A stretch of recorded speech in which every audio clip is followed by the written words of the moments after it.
Was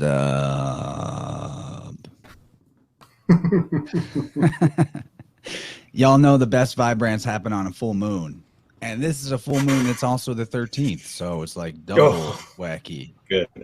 Goodness. All right. We got a lot to do tonight, so I'm just gonna go around, make sure we got everybody introduced. We got Gabriel on deck as always, Slick Dissident.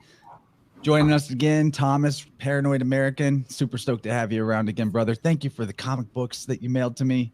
Forgot to grab those so I could show them off on screen, but they're by my nightstand where they've been carefully looked over.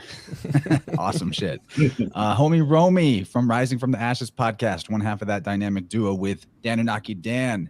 Romy's bringing the goods tonight on some esoteric Florida and related occult information. And of course, Rabbit Hole Master himself, Juan Ayala, the one-on-one podcast. We got a full house. This is going to be good. What the fuck is up? Let people know where to find the stream tonight. You know, if you know people that normally you see in the YouTube chat, I'm on strike right now. Like, I'm not on strike as in I'm refusing to YouTube. I'm not allowed to. I angered somebody over there. Got like the 3 things in a week. All the cult of the medics, right? Yeah. Connected the whole medical mafia system to the actual criminal underworld and the deep church and all that. That would never happen. That's so fake. Well, tell us, give you such an idea. What is it? What is it? What would you, bro? They have your best interests at heart at the hospital. What are you talking about? Church too. 100%. It's the interdimensional lizards. Like I always go back to always saying that something I can't explain, they're interdimensional. Let me take a picture real quick for the social so I can post that link. So if I can't explain it, it's interdimensional. And if I can't explain it, they're lizards. So that's my answer to everything. Yeah, that is true. It's just like a little logic funnel, but at the very base of the funnel, it's just a lizard. It's just a fucking lizard, a salamander or something, bro. They're deep underground military lizards. There you go. It's I shared it to my people. Pyramid, but Juan's food pyramid is the capstone is lizards, and he says, but it's a reverse pyramid funnel, and it all goes. Okay, I'm shutting up now.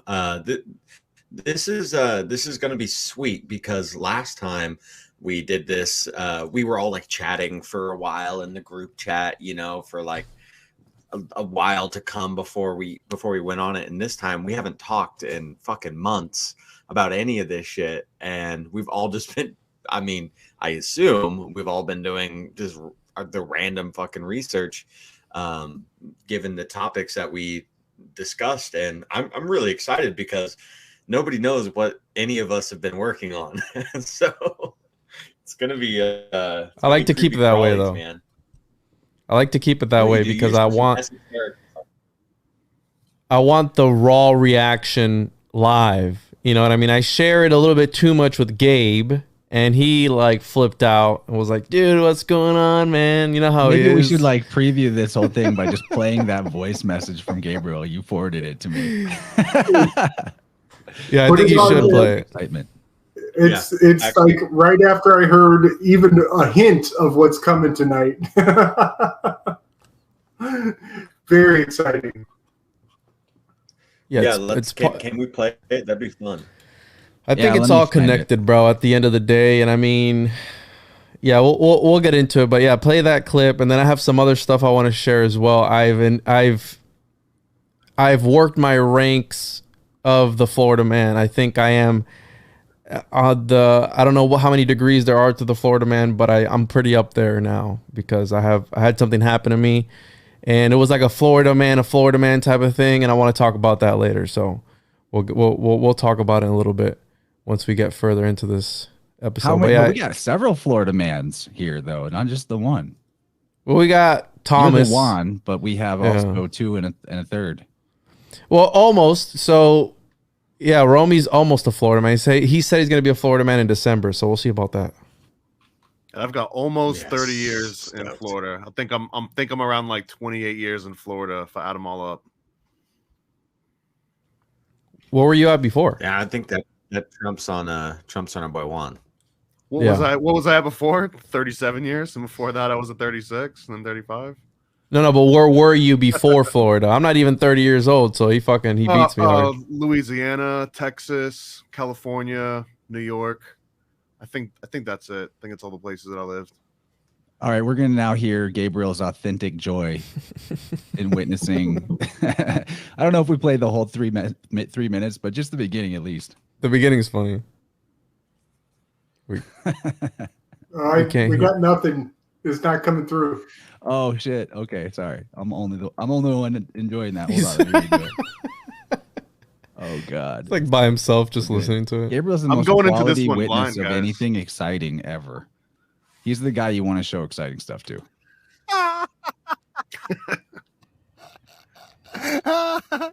Juan, you just blew my fucking mind, bro. Oh my god, you just blew my fucking mind. I gotta go clean up all the brains. Dude, what the fuck? You're an amazing individual, my friend. You. All right, that's good enough. Oh. It just goes on like that, just ridiculous excitement. We don't want to spoil anything, though. No spoilers. Yeah, no spoilers. So I don't know where you guys. So for those that haven't listened, I think it was episode 85 on my show. We got into a little bit of Florida. We talked about all the Henrys. It's kind of weird. And we got into alchemical ciphers, maybe perhaps a map of some sorts, which I have an idea of what it could have been pointing at that Gabe brought up. And we got into what was this? What's the name of it, Romy? Psychomantiums? Is that how you say it? Oh yeah, psychomantiums, because just so happens there's this, rise of spiritualism that was upon us in America during the time of the discovery of Florida. And not only that, but Henry Flagler's wife, Henry Flagler, the business partner of John D. Rockefeller, was one of the richest men in the world, and he was married to some very, famous New York spiritualist movements. So they were practicing, occult seances in these hotels that he was building all up and down the coast of Western Florida, connecting the trains all the way later in his life to Panama Canal and, everywhere. So his homage and worship to the Spanish conquistadors was just basically a continuation of the New Atlantean Foundation that was written by Francis Bacon and all that shit. And yeah, psychomantiums, which fucking thus broke my fucking cosmic understanding of this whole mere Fruit Loop situation of the reflective reality. Oh goodness. But yeah, that episode cracked open a lot for me, dude. Yeah, we had a lot of really great feedback because we got into the whole alchemical cipher, mirror magic, perhaps, and all these other things that tap into what we're going to be talking about. And then it led us to Jekyll Island, and we have the keys, and we have a bunch of different things. And it doesn't just connect to Florida. I think Florida that's just the beginning, and I'm sure that there's a bunch of other places that are connected. Obviously, California is connected here, and before we begin, I'm going to probably be referencing. So I came across this article from 1993 written by a Stephen J. Whitfield, and it's called Florida's Fudged Identity. And I read it, and it's part of like this pamphlet, I guess, of some other stuff. He was or is, I don't know if he's still alive. This is 1994. He was a professor of American Studies at the Brandeis University in Massachusetts. And he wrote, it's almost like a hit piece, but he uses a lot of very extravagant writing, like language. And it really caught my eye when I first started reading it. And he references, here you go, Florida might well be such a rarity because it has claimed to be a kind of hologram of paradise, a place where the most ancient Edenic memories of the race are somehow reinvented in the form of contemporary fantasies. And I'm like, whoa, that's really... It's really elegant. I like the way he put that there. And Florida is therefore a state of mind as much as is a state of being. So he's hinting at the fact that the history of Florida has been, I guess, made up for the most part. And how it was one of the last states to become a state. At first it was the poorest state. It was the last frontier. It was only the panhandle that was populated. And then with the Henrys, Flagler, Henry Plant, Henry Sanford, all these guys, they started to penetrate the last frontier and go down into the last bit of what we now know Florida to be. And just the tip. So we got to keep in mind that with this push to establish Florida as that last frontier, a lot of lives were lost. A lot of the indigenous people, they were eradicated 100%. And I looked into a little bit of the history of the indigenous people that were here. Some accounts 12,000 years before the indigenous people were here 12,000 years before anybody was even here. Okay. Mm-hmm. And you have the Timucua, which we can get into that later, which they were very interesting. And I was reading about some of their ritual practices and beliefs. And then the ones that really stood out to me was the South Florida people, because again, this idea of mirrors, mirror magic, you did a great episode with, I forgot his name. Oh, I'm sorry. I forgot his name, with Rachel and Mario Gordy. And that was the mirror magic episode that you did with them. That was fucking amazing. I loved it because we talk about the Aztec mirror. John D, the magician or whoever, he supposedly his mirror was of Aztec origins.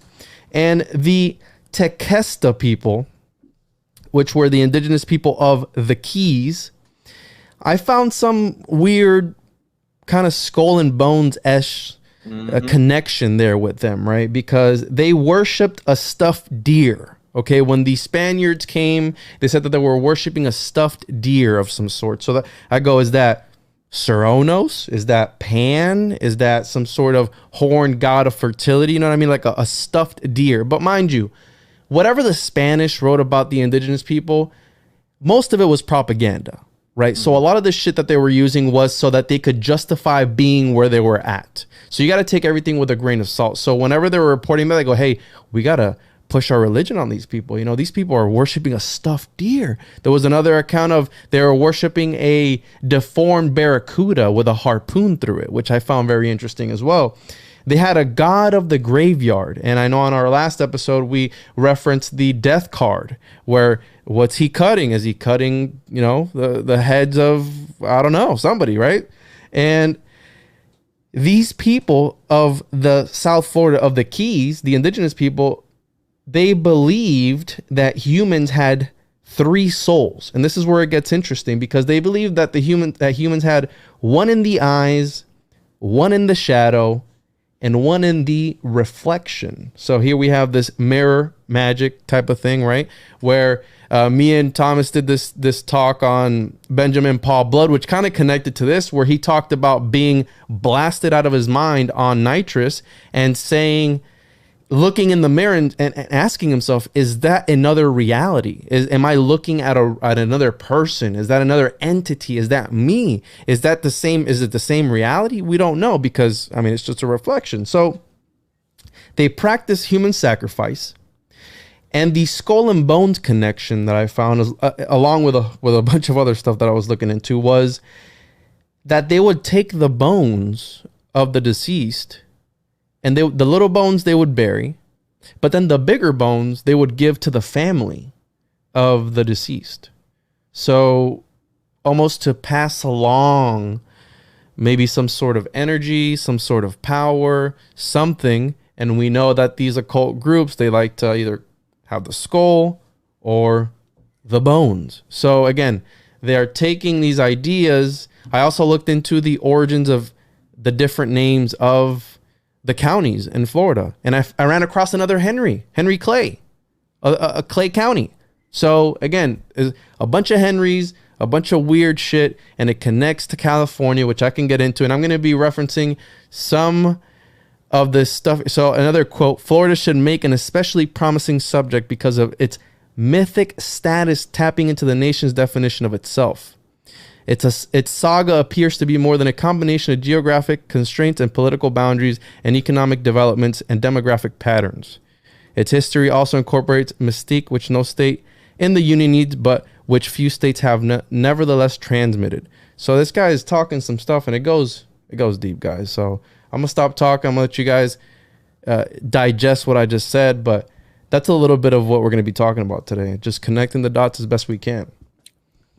I gotta throw out one thing before I forget, because I know we're gonna go into a million tangents, and it's fresh on my mind since you brought up deer worship was the first thing you brought up, Juan, and then you also mentioned Skull and Bones, and I'm not sure if you're aware that there's a place called Deer Island that I believe it's like somewhere off the coast of New York, and it's fully owned by the Russell Trust, which is the guy that sort of established the Skull and Bones. It is an island fully owned by Skull and Bones, and it's kind of like a secret getaway. When they want to get away from Yale, they can go to this. And who knows? I've read all kinds of interesting rumors on what happens at Deer Island, but it's even more mysterious than what happens in the tomb at Yale. What the fuck? Wow. And Skull and Bones is connected to the particular figures of Florida that helped found Florida. Let me drop this really quick, because I don't know if you guys are familiar with this, and I had to look it up before this call, but I remember reading this a while ago, and there's a tiny little area in Marion County, I think, and it's a city called Jupiter, Florida, but it's really like Jupiter Island. It's like a single island, and I think there's less than 1,000 people that live there, and of the people that live there is Prescott Bush was one of the first inhabitants. George H.W. Bush lived there. The Harriman brothers lived there. The Lovett brothers lived there. It has like the highest, like high-ranking government official per capita in the entire state of Florida. And I remember like the most out there conspiracy theory at the time was that as you entered Jupiter, they had these like tracking devices under the bridges, early 2000s, before everyone's car had it already. And so the second that anyone started driving onto Jupiter Island, like they had a signature of your car, like they were on you. They were like automatically reading the license plate. That's all obvious now because, every single cop car is automatically reading license plates. But at the time, this was like, high tech stuff. And you had all these people from the Pentagon essentially all going and moving to Jupiter or having some kind of situation in Jupiter. And I don't know much beyond that, but I always thought that was fascinating. If you're talking about Skull and Bones and you've got two of the original OG, Bones brothers there, that just throws a little bit more fuel to your fire, right? Well, let's talk to our cosmogenic boys up here. What's the symbology with the planet Jupiter and what he might be talking about, this heightened technology here and this heightened secrecy in this place of Florida. Dude, and NASA's fucking here, bro. Put out on all of their controlled media outlets how they got this picture of Jupiter up close, and look, it looks just like a pepperoni pizza. And I wanted to point out, I didn't even know they're trolling us because they put out so many awesome the moon of Jupiter that was literally a picture of a pancake. Like I can't find it on the Googles anymore, but it looked exactly like a pancake that they just had on a black backdrop. And the same thing, they're like, here's an updated picture of Mars and it looks like a fucking pepperoni. Like they just took a picture of a pepperoni. So I don't know if we're getting into some Pizzagate. What the fuck? Occult mockery here. But also I wanted to throw down on the stuffed deer. Yes, it is a buck moon tonight. And I forgot, I didn't even notice I had a fucking deer on my hat, bro. I'm like, wait a minute, what? And then, so lately I just can't think of any words without putting them forwards and backwards. I'm turning into Gabriel over here, but deer backwards is reed. And Florida is full of reeds. That's a type of grass that grows in the marshlands really easily. The symbolism behind the reed is deep. It's deep. I mean, it has to we have like reed. The basket that the Messiah is carried in many different mythologies, from Moses to Horus and on. And then like obviously the priest class, they were the ones who could read, and then the castrated priests would use a hollowed out reed as a replacement dong. So there's a lot to it. Wasn't another name for Quetzalcoatl also one reed? Wow. Yeah, there you go. Exactly. And then the word for reed or papyrus in Hebrew is phonetically pretty much the same as the word that means like consent or to be willing. So I mean, what did this like occult class, these skull and boners that they're always farming consent? I don't know. That's what I got. I think I'm seeing a lot of synchronicities. So the area that of interest that I went down led me to Cuba after our last episode. Henry Flagler was incredibly interested in Cuba, as was, you know, almost every military out there, you know, and Cuba was acclaimed to be, if not the first, one of the first places discovered by Columbus, you know, and the Spanish conquistadors. And so there's this connection between St. Augustine and Cuba, and St. Augustine being the first city founded by the Spanish in the very early 1500s. So just directly after Cuba. Cuba was, you know, it's on the exoteric level, said it was discovered in 1492. So that is the year, right? That's the classic year that Columbus. Well, I know that, I don't know when Juan was waiting to drop what also is significant about this day and synchronistic about this day that we happen to choose. Do you want to? I blew it open like 2 weeks ago, bro. I'm sorry. It's John Dee's birthday today, and like he is a heightened character of this area. Not Rockefeller, like the John D. John Dee's birthday today, and 007, motherfucking 007. Welcome to the 7th month, yo. And you have so much correlations, especially with the CERN thing. I mean, like looking at the CERN logo, it looks like a swirling 69 or a swirling like cancer symbol, you know, and they happen to drop all this stuff. And the other thing I noticed that they dropped in 2022 was on April 22nd, 2022, and that's like 4/22/22222. It's nuts. But anyways, what I was getting at with Cuba and what we're talking about with skull and bones and deers is I then got sucked into the voodoo rabbit hole, or the Vodun rabbit hole, or the hoodoo rabbit hole, the real original black magic. Okay. And so I'm trying to find these correlations between the uprise of the Protestant Reformation and the Renaissance period and the syncretic, you know, overlays that happen with these white pieces of goddamn garbage that want to keep everything on an esoteric, secretic level. Everything's so secret. Well, you know, you look at the practices of the 7 sacred magics of the Renaissance period: necromancy, hydromancy, geomancy, pyromancy, scapulomancy, palmistry. And a lot of these things actually correlate to the Vodun, or these, you know, shamanistic practices or Eastern mysticism. And so what is one of the names of the culture of the African people is fawn, F-O-N. And fawn is another name for a deer. And then, you know, you have this heightened worship of bones as well. And especially in ancient Renaissance alchemy and you know, Gothic period, bones have always been sacred. That's only new that bones gross people out, in all honesty. Bones have always been held at a heightened sacred meaning, and it's symbolic in so many things. And so when I started to look into the voodoo, which I'm saying voodoo because it's just the easiest way. I was, you know, brought into that, but the Africa, just a little history, and I'm not an expert, you know, because there's so much to research here, but it is completely fascinating. And I think it's one of the reasons why Africa has been given so much shit. I think that before the conquistadors came over to the Americas, to the New World, they had ripped apart Egypt, they ripped apart the Eastern, and then they ripped apart Africa and their spiritual practices. And so what they do is they rip it apart, they steal it, and then they hijack it. And so I think, Romy, what this is like the most disgusting behavior of any empire that I've ever witnessed, for sure, is what the Spaniards were doing under like Queen Isabella, Isis, and Bel, you know, or Baal. Anyway, their whole game was they wouldn't even let people of letters and of any learning come to the New World until they had finished totally stomping out the cultures here, except for Jesuits, of course.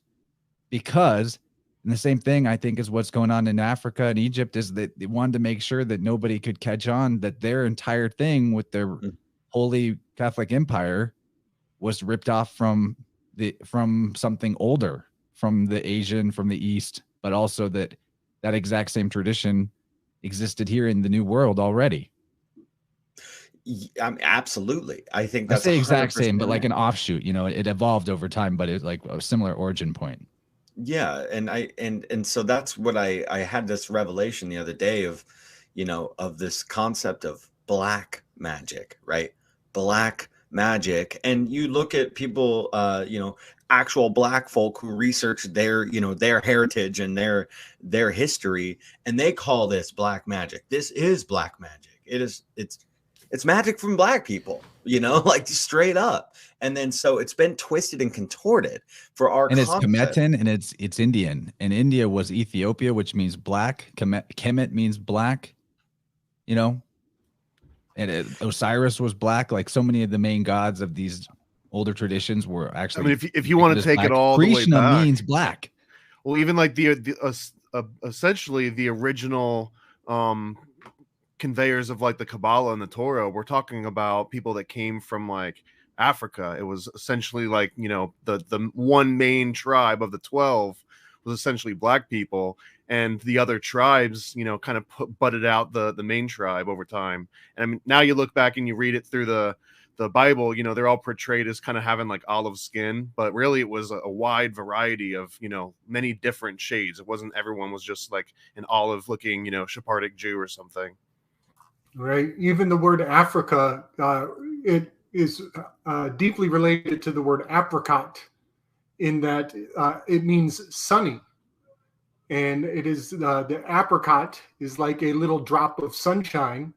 And Africa, the continent, is a very sunny location.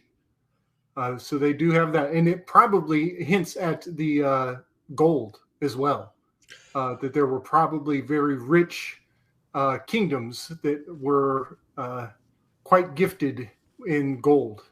You can also bring up the Florida state seal, where the sun is always rising or setting, and also it's the sunshine state. So that also plays a role into it. That's kind of what I was alluding to, is like there, and then you have these ties of the Vodun, right? The original like actual practices of voodoo. Voodoo was basically what got converted after the slave trade over to the islands from the discovery of the New World. Voodoo was a syncretic religion with Catholicism and the original Vodun. So voodoo or hoodoo is a syncretic, basically force. It was a forced syncretic because they were ripped away from their homeland. But they found correlations. They found correlations between Catholicism and their own. And so they were able to kind of contort that into what we consider, what we consider voodoo now. It would actually probably be more like Louisiana voodoo. But there's many variations of it, because it's actually a very almost it's a small community practice as opposed to like a huge global practice. It would be different in Haiti. There's Haitian voodoo, there's Cuban voodoo, it's different everywhere you go, and that's the beauty of it. There's the beauty within these orally traded practices, as opposed to these written down religions that lose their gumph after being written down, because you write it down and then you give it its limitations. You write it down, you put these walls and these barriers up, but the oral tradition, the resonance, the sound of the magic of the spirit coming through and vibrating and creating the actual spiritual energy through the resonance of the human body, the celestial body, and everything within that. And then that's how you create the real goodness. And that's why writing in this way is a convoluted type of suppression, in a sense, because you write it down, therefore it's fact, it's been written, here you go, here we go, over compartmentalized situation. Oh, if it's not read, it's not fucking right, but the thing is, if you don't hear it, it's not fucking right. If you aren't told from your master, from someone that you love and respect, who has so much, the seer in the group, and anyways, I'm ranting, but there's so much connections between the original shamanistic values of, Eastern mysticism in Africa and ancient Egypt and all these things into what we consider Western esotericism. And, you have to value both, I guess, right? You have to at least understand both, or try to understand both, because it's such a fucking thick pot of crazy stew. Thick. Yeah, dude, but what you're saying about this, so I see it two different ways. You have the idea of it being passed orally, you have rhetoric, you have, again, the art of memory, you have all these different techniques, which also has its own purpose. But at the same time, you're talking about when you speak this magic, right, orally, and it vibrates and it's set a certain way. It reminds me a lot, I mean, where it's John Dee's birthday, of Enochian magic, which he never called it Enochian, but one of the main things is you need to establish a monotone and maintain that tone throughout the entire thing. Certain letters are said certain ways in order to invoke certain things. Now, the other aspect of writing it down, the whole thing with Latin, Hebrew, and all these other languages, which ties into Enochian, was that the actual stroke of these letters was magical. The actual formation of these letters, like the Enochian alphabet, is magical in its own way.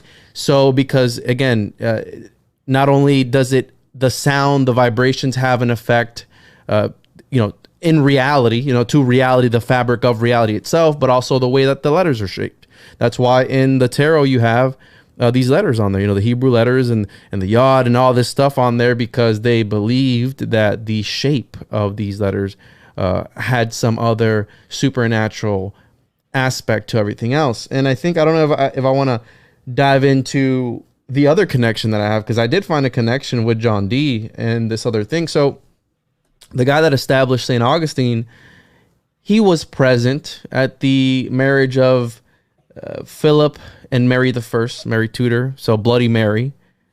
And Dee was around, you know what I mean? Dee was around. He was in prison, she threw him in prison. And after she died, Elizabeth came through for him and pulled him out, and the rest is history. But he was around, and then he was the one that established St. Augustine, which, if you look into the story of St. Augustine, is an also very interesting story as well.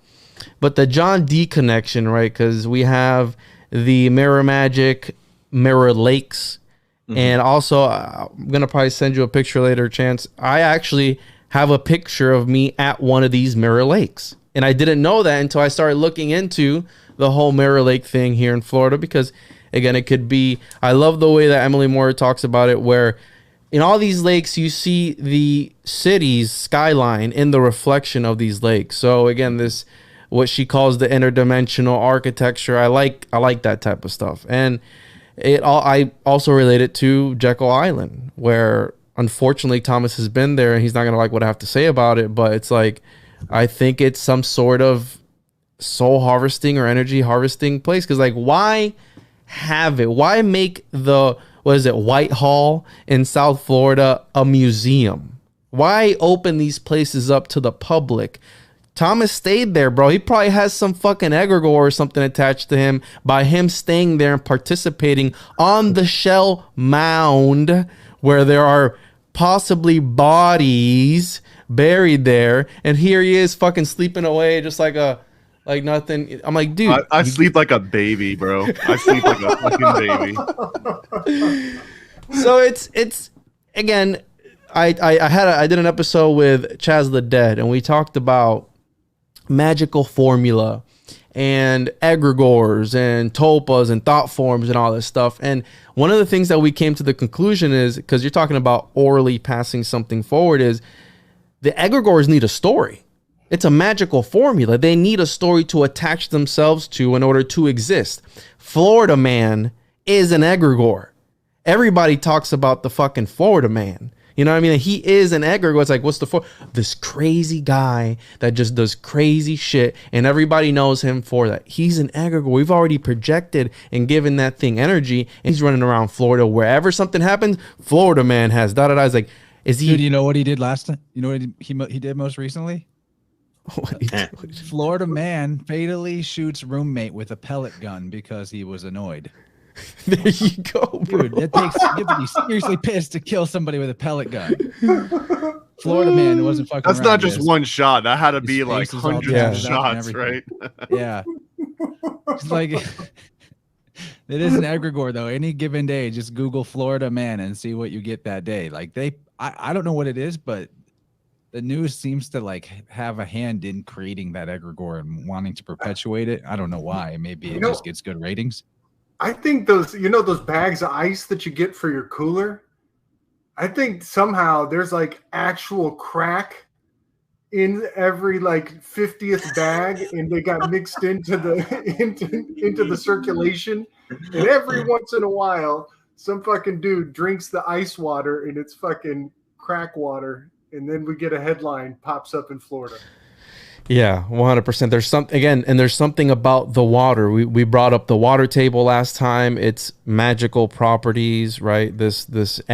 And by them overdeveloping Florida, by them taking away these areas, the water is being filtered less because it uses the vegetation and everything to filter. By you taking down the wetlands and forest and all this stuff, you're taking away the medium where the water can pass through to filter.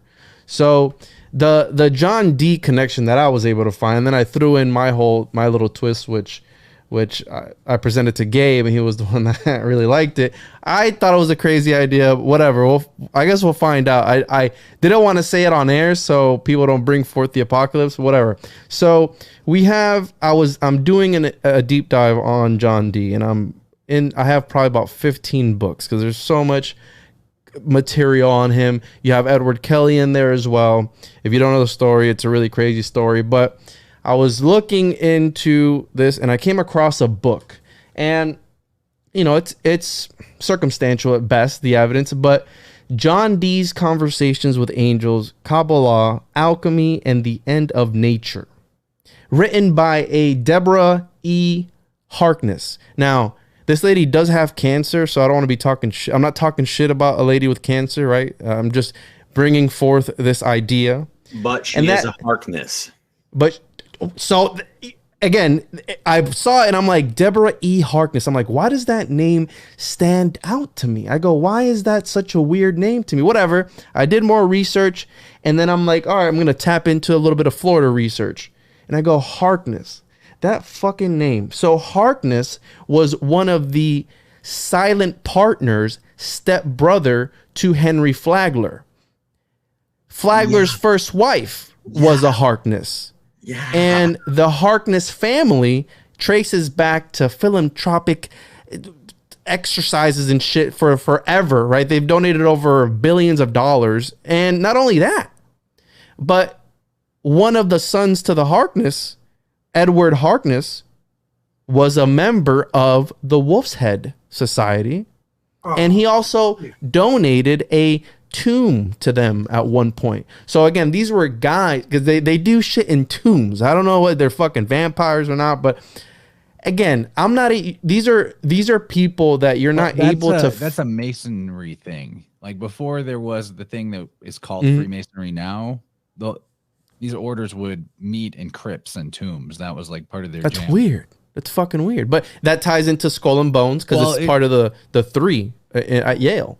Well, the Vatican itself, arguably the origin point of all this, is built over a necropolis and named after the goddess that guarded that necropolis, Vatica. Yep. Wow. So I think it's because, or it has something to do with the fact that this is all underworld shit.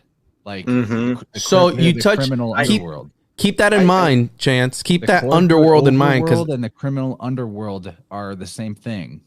I have something for that underworld as well that relates to Florida. So keep that in mind. It's fucking crazy. Go ahead. I just want to mention real quick. My favorite tomb is the classic Rosicrucian tomb, or the tomb of the Mr. Rosencreutz. Like, I can't remember his name right now, but if you just look up Rosicrucian tomb, it is Christian Rosencreutz. Christian Rosencreutz. Yeah, it's Christian Rosencreutz, right? His tomb that they built is the most elaborate tomb I've ever seen and it's beautiful. Maybe I'll find a picture and screen share it while you keep on going. Those dudes are jerking off with each other, howling at the moon together is what the fuck they're doing when they're in these fucking crypts that they sit in and they look at it. You know what I mean? They're doing some. Yes. You can't find any information on them. They're an elite. But think about that idea that there are secret societies. Just let that simmer. Secret society. I'm like, what in the fuck? Like, how is that? Okay, whatever. Anyways, so we have the Harkness, which is connected. You can, connected all the way to Yale. He did donate their newest tomb to them, where they meet up and howl at the moon together or do whatever that they do. Pretend to be werewolves, I guess, and I don't know. So that I made that connection. I'm like, Harkness. Okay, that's kind of weird. And she translated. She was talking about. She did a few translations, and she's talking about John D. And then he just happens to be a silent partner to John D. Rockefeller. And the first wife of Flagler was a Harkness. She died. And also, but then Harkness was also his stepbrother. So are you dating your stepsister? I didn't know what that was, but also I came across the whole thing of that Flagler, because again, these are very powerful people. You're not going to find information. You're not going to find dirt on these people. You know what I mean? They're very hush hush. So when you're looking for information on them, you're not going to find anything. You know what I mean? It's a Marvel villain based on a real witch. There you go. So this Deborah E. Harkness, again, seems like a cool lady, but she specializes in witchcraft. She is she writes historical fiction, and one of her specialties is witchcraft. Again, not saying that it is anything, but she is a well-regarded historian of science and medicine, as well as having studied alchemy, magic, and the occult.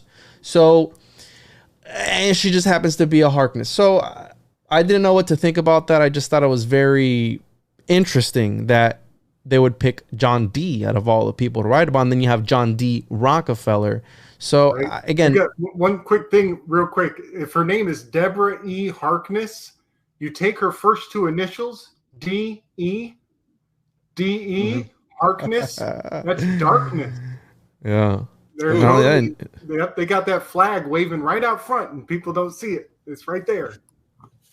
One of the things that's been racking my brain for a while too, and I haven't been able to dive too much deeper into it, but I think all you sweet gentlemen will be able to throw your 2 cents on this, is the cosmic code of this name archetype. Okay, what is the correlation between this ancient family lineage of the Harknesses and then the other deep family lineage of the Rockefellers, right? And then the fact that they happen to be intertwined and intertangled, from across seas to over here.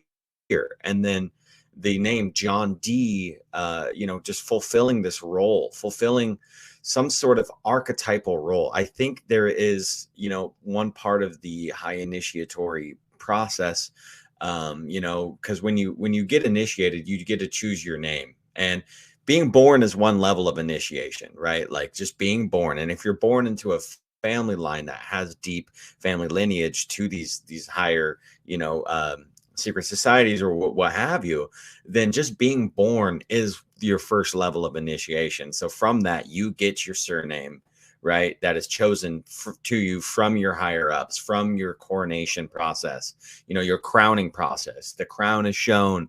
It's your coronation. It is your knight. It is, it is that first step into the initiatory process of existence within this here algorithm. So let's wrap on that. Can we wrap on the on the name archetype thing and how crazy it is when people fulfill their roles of their fucking names?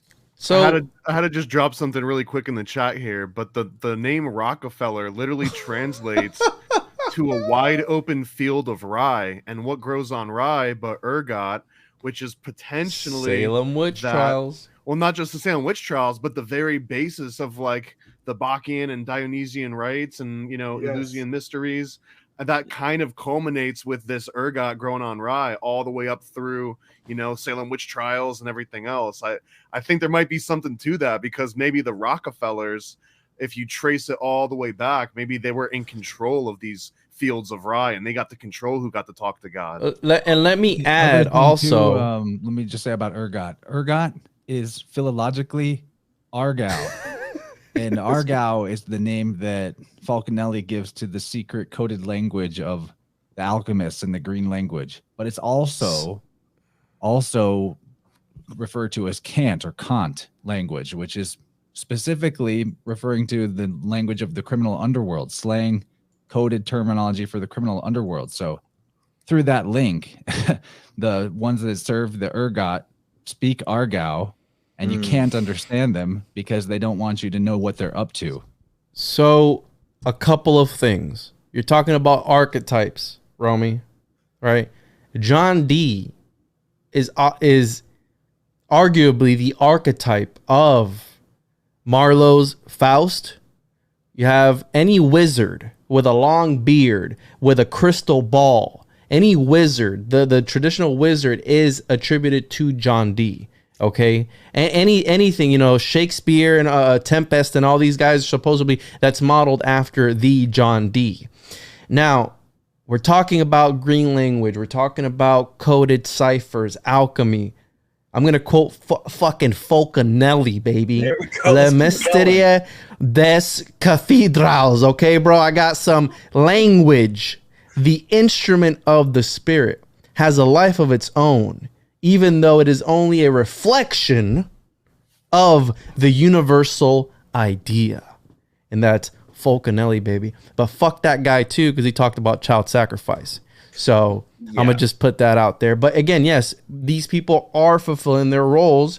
And it's very interesting that they pick the things that they pick, the certain languages that they pick. And I think it's not by coincidence. And maybe I'll go even as far as to say that these people do this on intuition.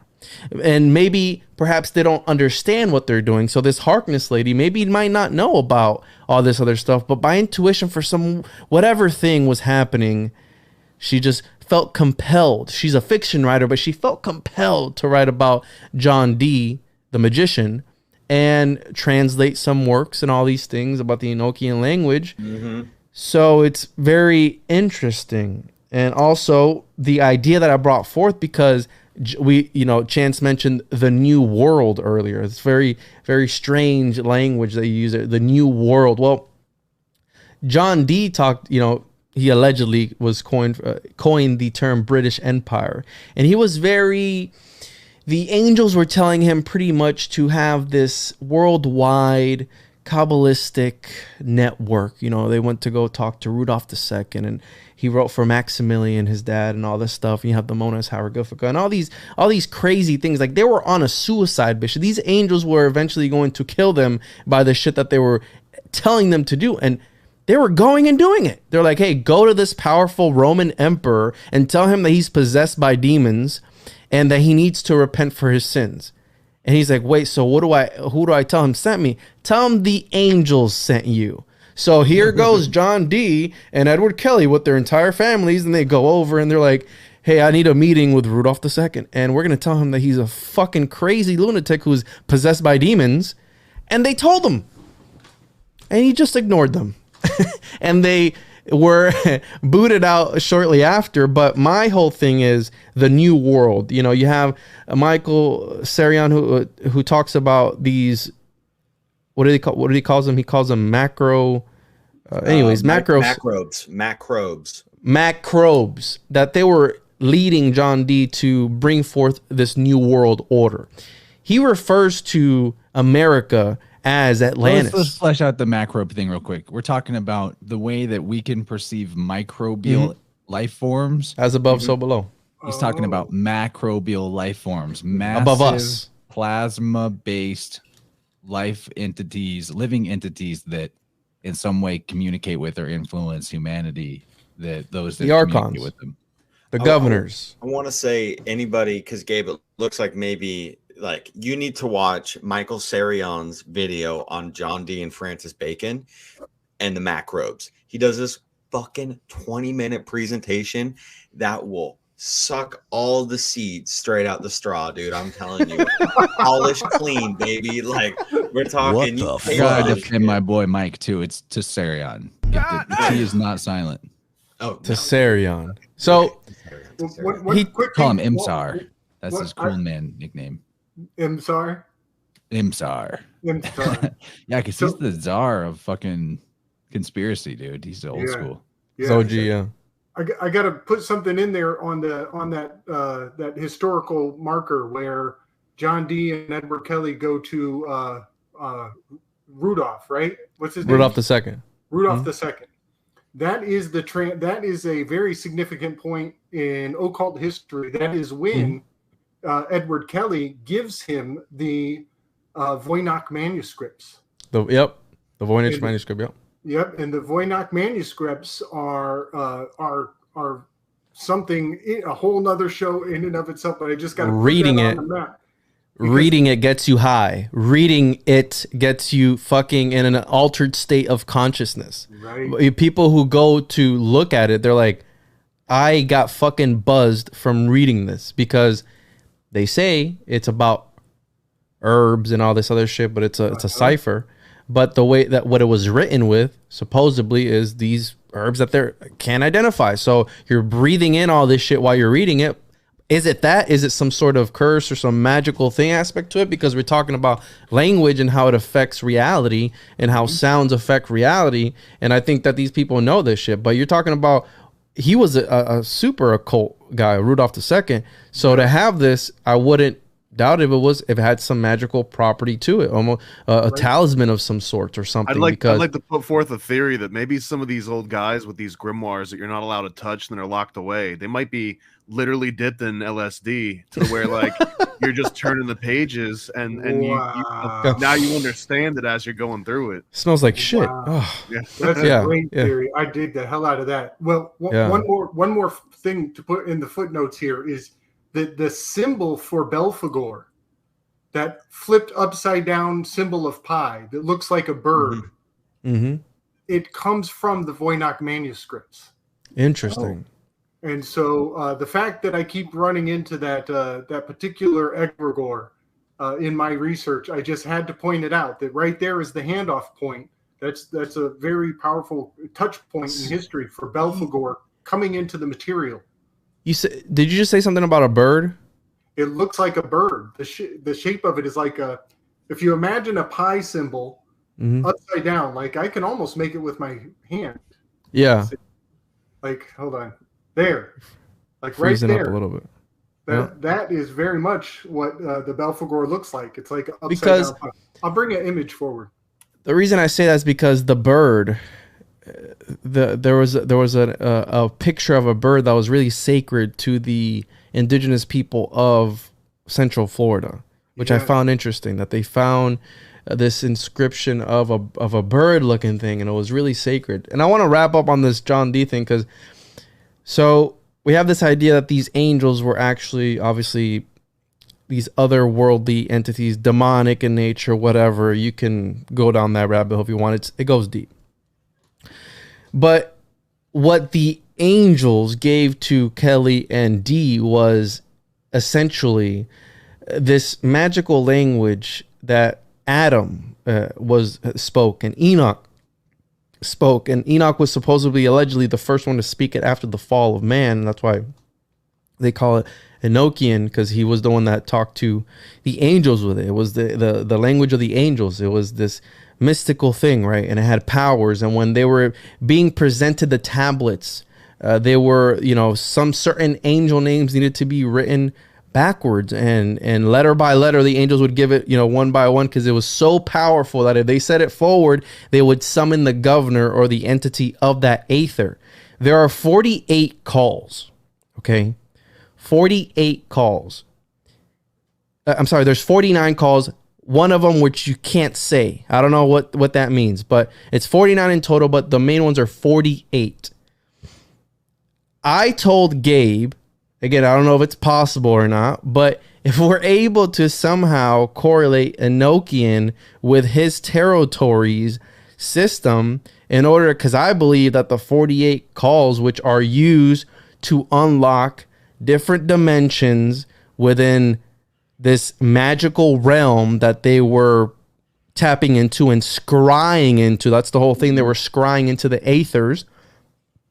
If you were able to correlate those 48 calls to the lower 48 states of Atlantis, of, again, because everything is an alchemical process. Everything is there for a reason. There are borders that are shaped a certain way. Why? Oh, because they've always been like that. Really? Or is it some sort of sigil, right? Because we understand exactly, right? So we know John Dee was big into cartography, right? He was writing maps that they weren't accurate until 200, 300 years later, okay? There are maps that he drew up that were accurate 200, 300 years later after the fact. So this dude, these angels are showing them different parts of the world. There are the 91, there's the 91 parts of Earth. And essentially, what the angels were presenting to John Dee and Edward Kelly was this idea of a fourth dimension, of when you put the tablets together, they form a tesseract, a hypercube, a 24 cell. And a 24 cell is this crazy, again, it's sacred geometry. So we're talking about parallel dimensions. We're talking about some CERN shit. We're talking about stranger things, okay? This is, again, all these things are put in there for a reason, right? It's all for a reason. And they're not going to just put it out there and go, hey, here it is. This is what they do here. No, it's going to be in the green language. It's going to be in language, the instrument of the spirit. Okay. And they're going to talk in code, and you're going to have a really hard time reading and understanding it. And it's going to make zero sense to you because you haven't been initiated. You know what I mean? It's not that big of a club, and you're not part of it. So, yeah, dude, that shit goes deep. So I think if we're able, but again, you got to be very careful with how you do that, because these calls supposedly bring forth the end of the world. So we got to be careful how we go about it. I wonder if some of that is just them putting like the scary thing in front of the knowledge to keep people away from it. Like the symbol of the Baphomet is done. Because when they're talking about like the language that was given to Adam or whatever after the fall, Adam is atom. It's Atom Ra. It's the old man version of the sun before it goes down when it's about to die during the fall. In ancient Egypt, that's where Adam comes from, is atom. And so we're talking about language being given to us from angels, but angels are angles of the sun. You know, this could all be like levels of code to just say, hey, you got to read things forward and backwards, because that's the way that we do our ciphers between languages. And if we're going to be setting up this empire, it will be languages that seem different and scattered throughout different regions of this empire, but actually the code, the Enochian language, the language of the sun for the initiated priests into the Helios cult will, you know, those who are part of the tradition that comes from the Eleusinian or Helios-Inian mysteries, they'll be able to read it, because you're giving them the heads up that it's all about the angles. It's all about the astrotheology of it. That's the symbolism you're looking for. I don't know, because when I hear like this stuff, like, oh, you say these words and the world is gonna end, I'm like, some fucking idiot was like, I'll say it. I'll say it. And we're still here, you know. That's the problem. There are people who know this, and they're like, I went on top of a mountain and I invoked the fucking elder gods, and I was like, come forth and manifest, and they manifested in front of me, and they were doing some crazy shit. I'm like, what the fuck are you on? Because if you look at the whole, Crowley took his own version of this language and made it into the whole thing. You have the Golden Dawn, and you have all these people who their entire foundations are built on this magical system. Yeah. And again, is there more to it? I'm not sure, because I don't practice it, but it's very interesting when you read the entire accounts of the entire thing.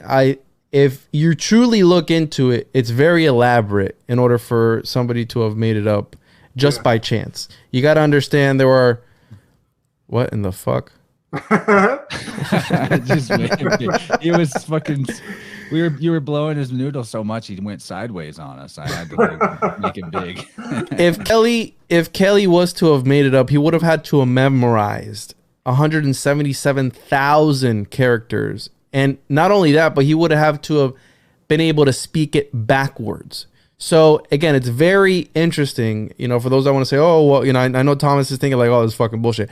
Yeah, it might be bullshit, but if that is the case, then Edward Kelly was the most brilliant mind of his time, because he memory castle. No. That's the thing. If he was a fucking genius of the utmost levels, because if he was able to pull something off like that, not saying it was impossible. I mean, let me just throw out there. He also just could have been like a Rain Man. You know what I mean? Like maybe not a genius, but like an idiot savant in some ways. Or maybe there was a sleeper personality that maintained all of the records, and that he was able to, through ritual, bring that persona forward and allow it to speak through him. Oof. So that's kind of like this whole vibe going on. Cartoon clip of John D and Edward Kelly. It's on my this whole time. I'll send it to you. There's this whole vibe going on because I know Juan was like, before we get off the John D tip, and I'm like, dude, I haven't even fucking started to dig into any of the notes I brought up about John D. But I want to say this.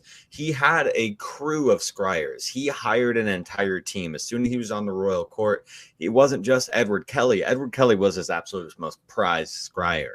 And so that does kind of give more validation to Kelly's Rain Man.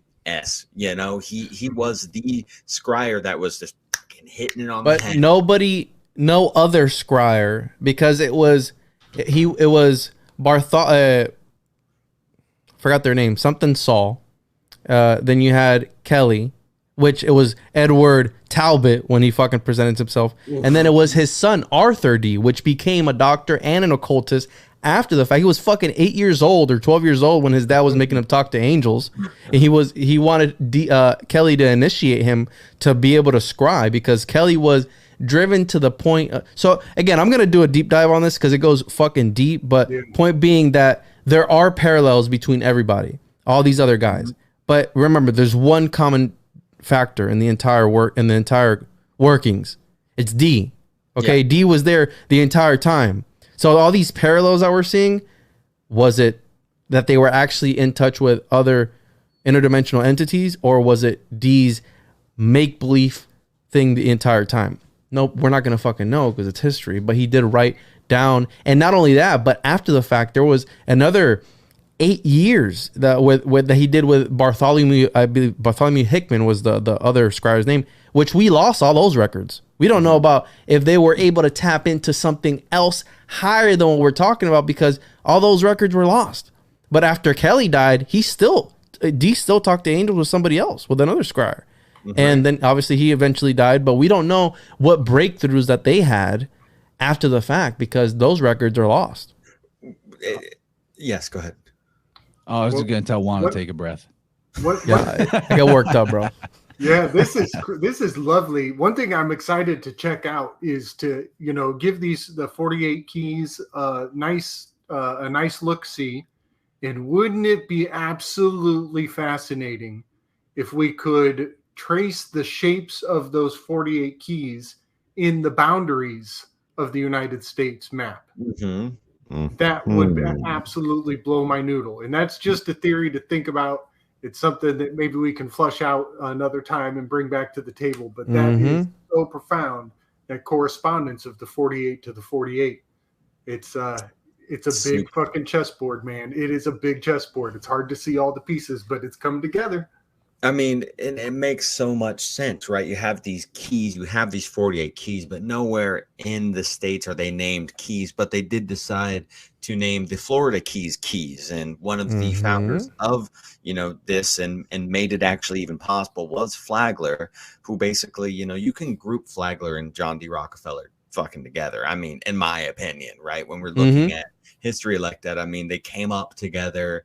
He serviced Florida to be able to house all of these very rich people.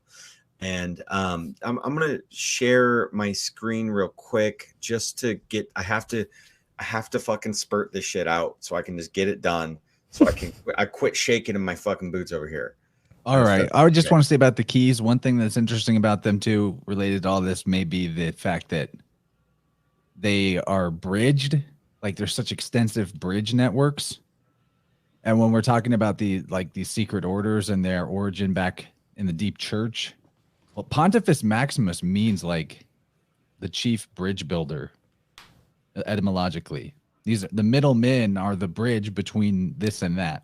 For Freemasons, it's the architect. What's his name? Harim Safir or something, whatever the fuck his name is. What's his name, Thomas? Correct me. Hiram Abiff? Hiram Abiff. There you go. I don't know what his name is. What's the architect's name, bro? Your Solomon guy, the main dude. I'm not trying to get drowned and fucking drug out the sea, bro. Come on. All right, never mind then. Don't say it. No, you're talking about Hiram Abiff. Yeah, Cthulhu. Thrown off a bridge, Maximusly. Nope. All right, so you ready for me to pull this up there, Roman? Yes, please, sir. I have been geeking out on the Renaissance period, because when I started to dig in and get fascinated with Francis Bacon, thus, you have to go to who he was. Francis Bacon was a student of John Dee, right? And there is even some I had a theory at one point, and I haven't dug too much deeper into it, but Manly P. Hall has alluded to in some of his writings that Francis Bacon potentially could be the bastard son of Queen Elizabeth I. And, then I was just like, oh my God, well, John Dee and her were like, so close to think that they weren't having some sort of special relations, just it really it correlated to me, and so those two together get grouped together a lot. And the mom, the matriarch of that trinity is Queen Elizabeth, and she is just massively occult because she is basically considered the queen of the Renaissance period. And so you go from the Gothic period, right, and you slowly weasel your way into what we call the Renaissance period. And then during that time, we start to find ourselves in the Protestant Reformation.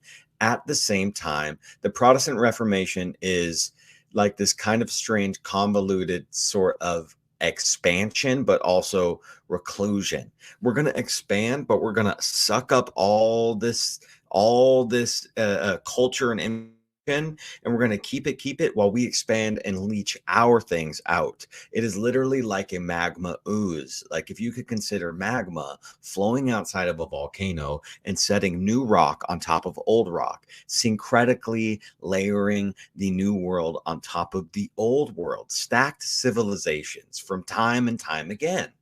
And that's why there's this always lifelong mystery of John Dee and Queen Elizabeth, Francis Bacon, and everyone else that's intertwined in that. So I just got a few slides here that is just a really rough overview of this kind of crazy concept. Well, I think we're touching on here, and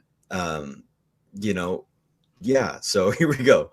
Cuba was the part of the Conquistadorian takeover. Conquistadorian takeover happened around 1450. They started landing their ships there, and the Conquistadorian takeover, in my opinion, is the occult practice of geomancy. And I say hey to Chaney in the house. Hey, what's happening? Hey, don't let me interrupt. Hail Chaney. Okay, so from between 1450 into the 1800 was the shift from the Gothic period to the Renaissance, right? Like we had just said. Queen Elizabeth I is the runner in the motions of the period leading to the Protestant Reformation. Here's Queen Elizabeth with her alleged black teeth. Queen Elizabeth I was probably the most famous sugar addict of the 16th century, with a never-ending supply of the stuff. She would eat sweets with every single meal. And I love that perfect pyramid of sugar right there too, right? They say that by the time she reached her mid-60s, her teeth had pretty much fallen out, having rotted so severely. A German traveler named Paul Hetzner said Elizabeth was 65 years old. Her face was oblong, fair but wrinkled, her eyes small, yet black and pleasant, her nose a little hooked, her teeth black. A fault to the English seemed to suffer because of their great use of sugar. Now, it kind of correlated to me because all of these lands that they would bring all these slaves to, they would grow sugar. That was like one of the huge crops at this time, you know, because they go and they're looking for gold in South and Central America. Well, gold is like ag land too, right? There's so many of these things. And so here's the 7 major magics of the Renaissance period: necromancy, geomancy, hydromancy, aromancy, pyromancy, scalpomancy, and palmistry. Palmistry made it on there. You know, it's not a mancy. And I'm getting somewhere with this, I promise. So here's, I wish it was zoomed in a little bit more, but here's some of the geomantic figures of the planetary alignments. And they would use this on paper. It would have just as much strength as it would if they were to draw it into the land. And what they would do is invoke some of these celestial powers and into their divinations on the land. And geomancy is, you know, highly useful to navigators, right? If you are navigating the waters, well, you're going to use aeromancy, the use of divinating the future or the past with the clouds and the climate. You're going to use the hydromancy, you know, because you're with and on the water. And I think that's why we have all of these, you know, these watered down stories of our navigation history, right? And all these movies that tell us about how navigation was, you know, it's super rudimentary. They were just, you know, barely getting by with compasses that were being flown off because they were made so shittily. Well, the truth with that is I actually don't know. I think that's a part of one of the major parts of suppression of history, is the fact that we were major navigators with some sort of heightened technology, especially since the introduction of optics. Once we found out how to make optics, everything changed, and that was heightened during the Renaissance period. So you have these 7 major magics of the Renaissance period at that same time as the major sciences being broken through. And here's a quote from this really sweet book that John Dee had written, and he had actually met Christopher Columbus and his son Ferdinand Columbus. So this is where it starts to come in and kind of tie the picture together of the New Atlantean theory of coming over here, what the real reason is, what the true syncretic reason was for this foundation, because Columbus was friends with John Dee, who was one of the major sorcerers, who, and I'm going to say it again, Francis Bacon potentially maybe being the bastard son of Queen Elizabeth I, could be the pseudonym Francis Bacon of Roger Bacon, the Franciscan. Every time you look up Roger Bacon, he's got the word Franciscan right next to it. So if you put those two together, these lords of ciphers, right? These Cypherian overlords, I want to put all the Bacon Cypherian shit into the Shakespeare plays. You have Bacon, Roger Bacon. Shake and bake. Shake and bake, bacon and eggs. And so I think they're alluding to Roger Bacon. Roger Bacon is one of the most famous sorcerers and wizards of history, of European history, as well as John Dee. So I'm going to read this Serpt, and then I'm going to read one more Serpt, and then I'm shutting the fuck up for a while.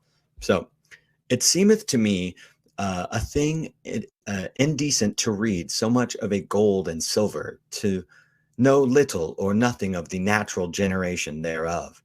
And secondly, that if a lying, strange and unknown Curtes traveling, I think, is it?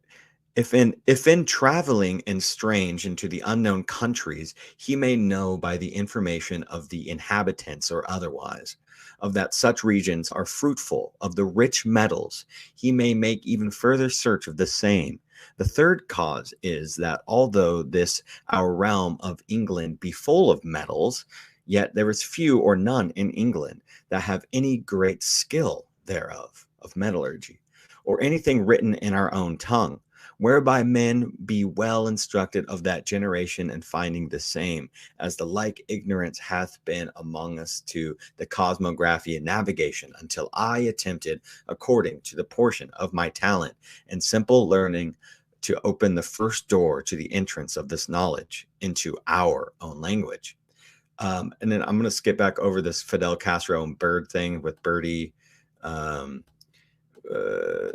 Fuck. Oh, I didn't put it on here. Sorry, hold on. There's a whole rabbit hole with voodoo and the worship of birds, and Fidel Castro practicing voodoo birds, and then Bernie being quoting Fidel Castro and then having his bird come to his podium. But I want to go to that later. What the fuck? So John Dee's Columbian encounter. Here we go.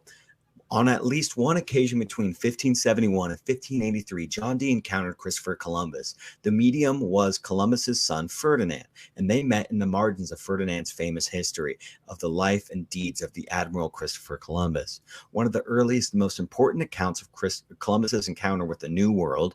Dee purchased the work sometime after its publication in 1571.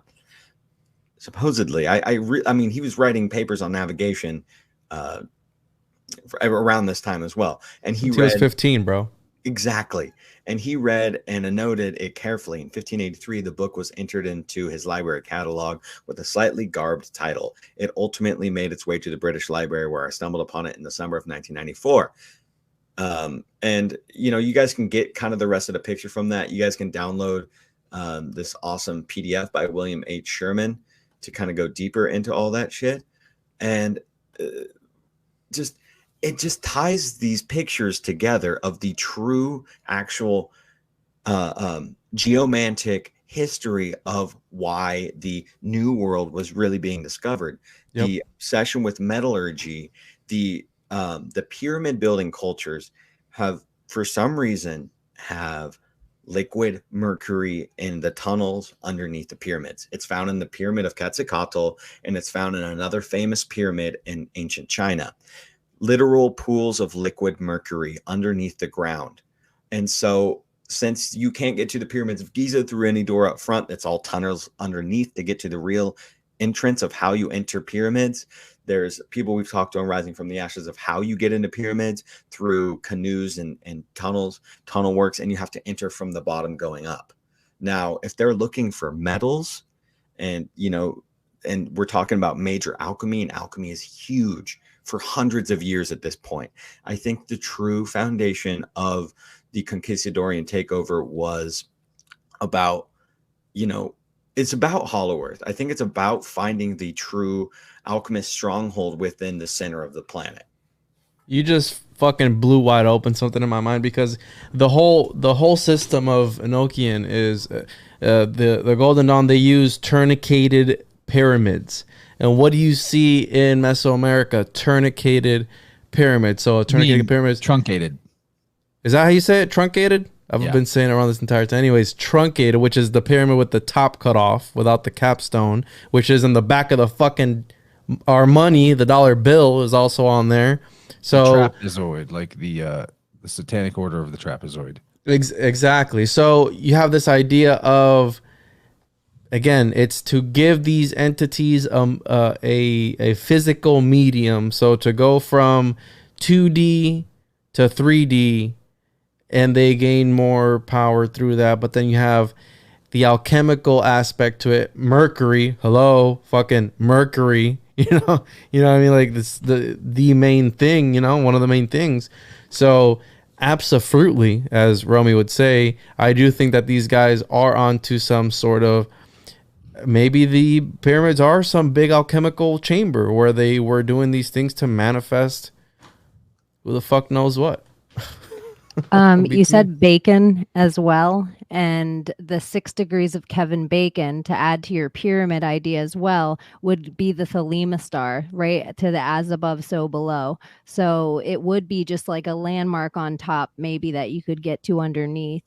And also, the alchemical metals of America is one of the biggest, huge spells from them wanting to get rid of the guns. It has less to do with the guns and more to do with the metal of the guns, the metal of the ammo, to get rid of the change. It has less to do with the currency of the change than it does to do with it getting rid of the metal of the change. That's why in all the islands, they're making bills that are like $50,000. So your penny's pointless, but they want the metal of that penny so bad. That's why there was a change shortage at the beginning of all the coronavirus. Yeah, it's all alchemical. It's a huge thing, but it's I always say it's about the crops too. They want to get rid of all the wood, like the hard wood that grows the longest and slowest, that's meant for here. They want to get rid of the cotton. They want to get rid of the hemp. They want to get rid of the crops that grew. So they called them all racist.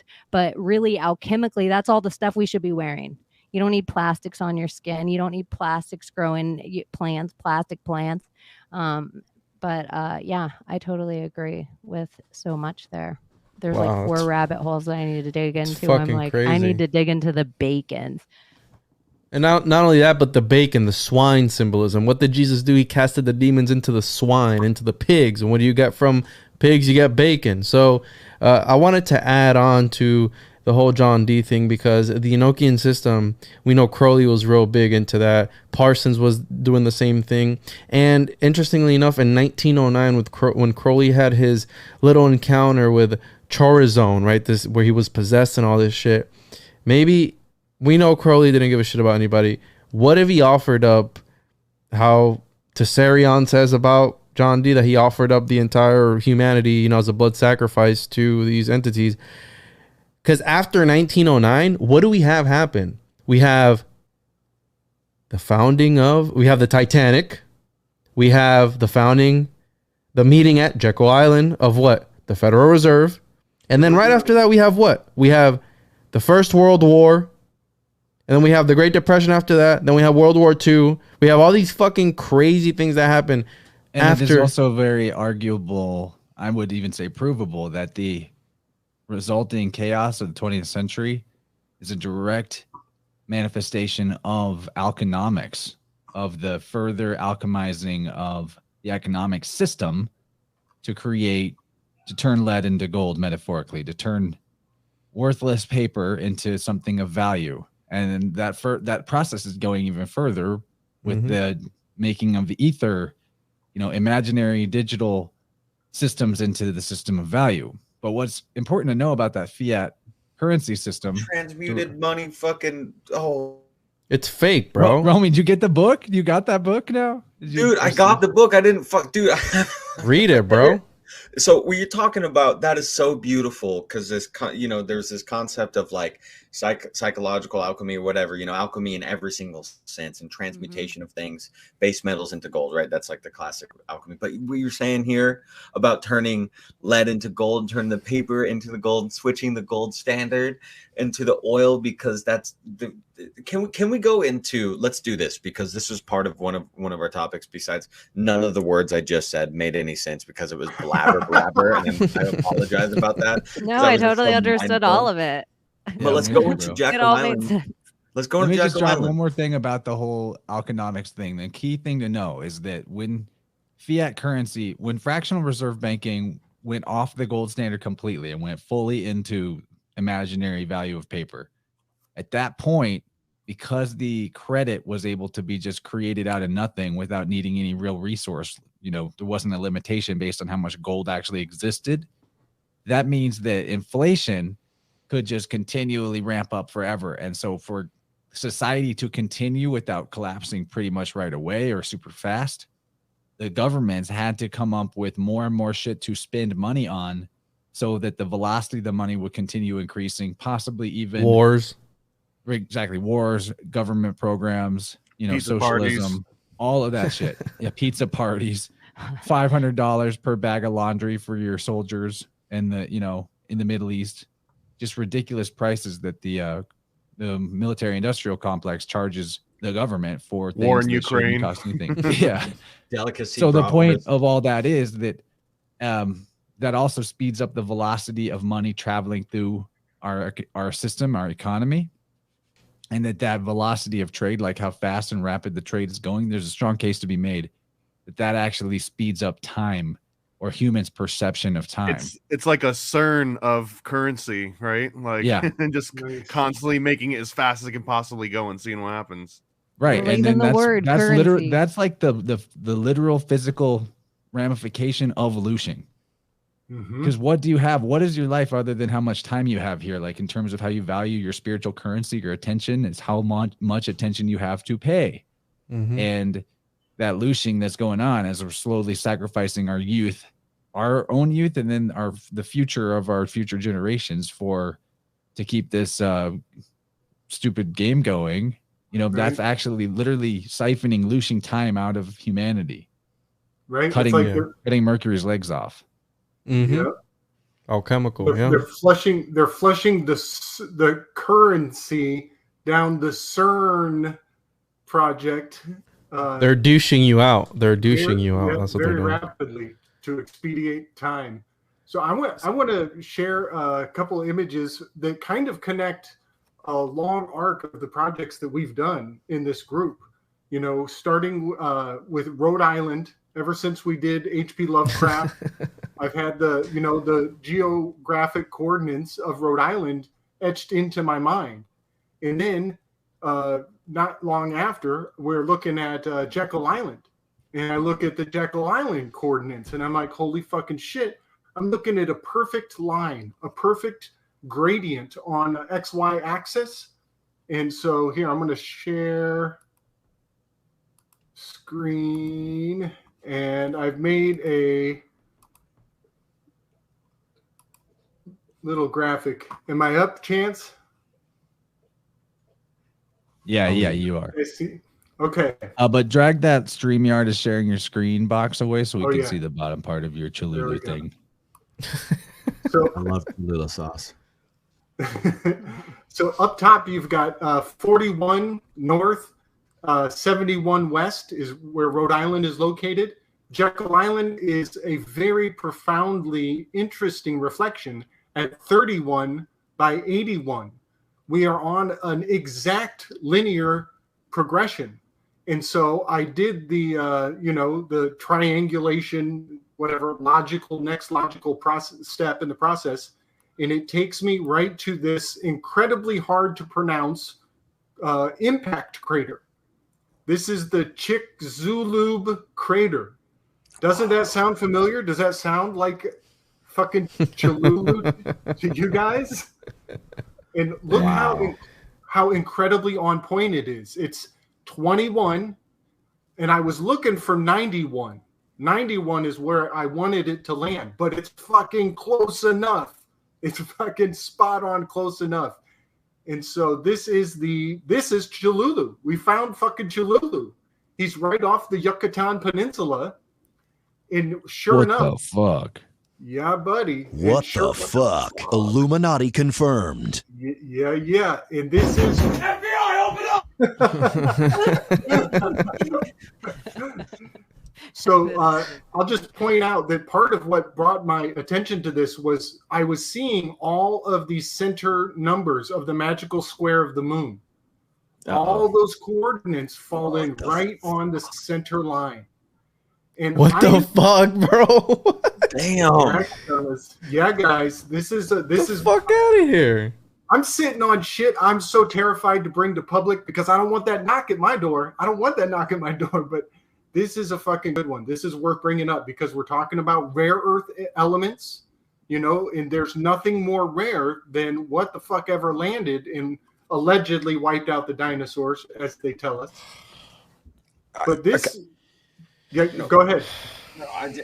Okay. I got some shit too. So whenever the fuck you want to get to me, just fucking. Okay, the shape. Maybe he's talking about a shape. The Cthulhu is an octopus, right? So you have these 8 legs, or the classic tentacles, right, with the head in the middle. Well, that's like the I Ching, right? You got the 8 walls and this mound in the middle, or the mirror in the middle. But also the one thing it was random, and I fucking had a spur. I should probably just keep my fucking a mic on mute, honestly, when I'm not talking.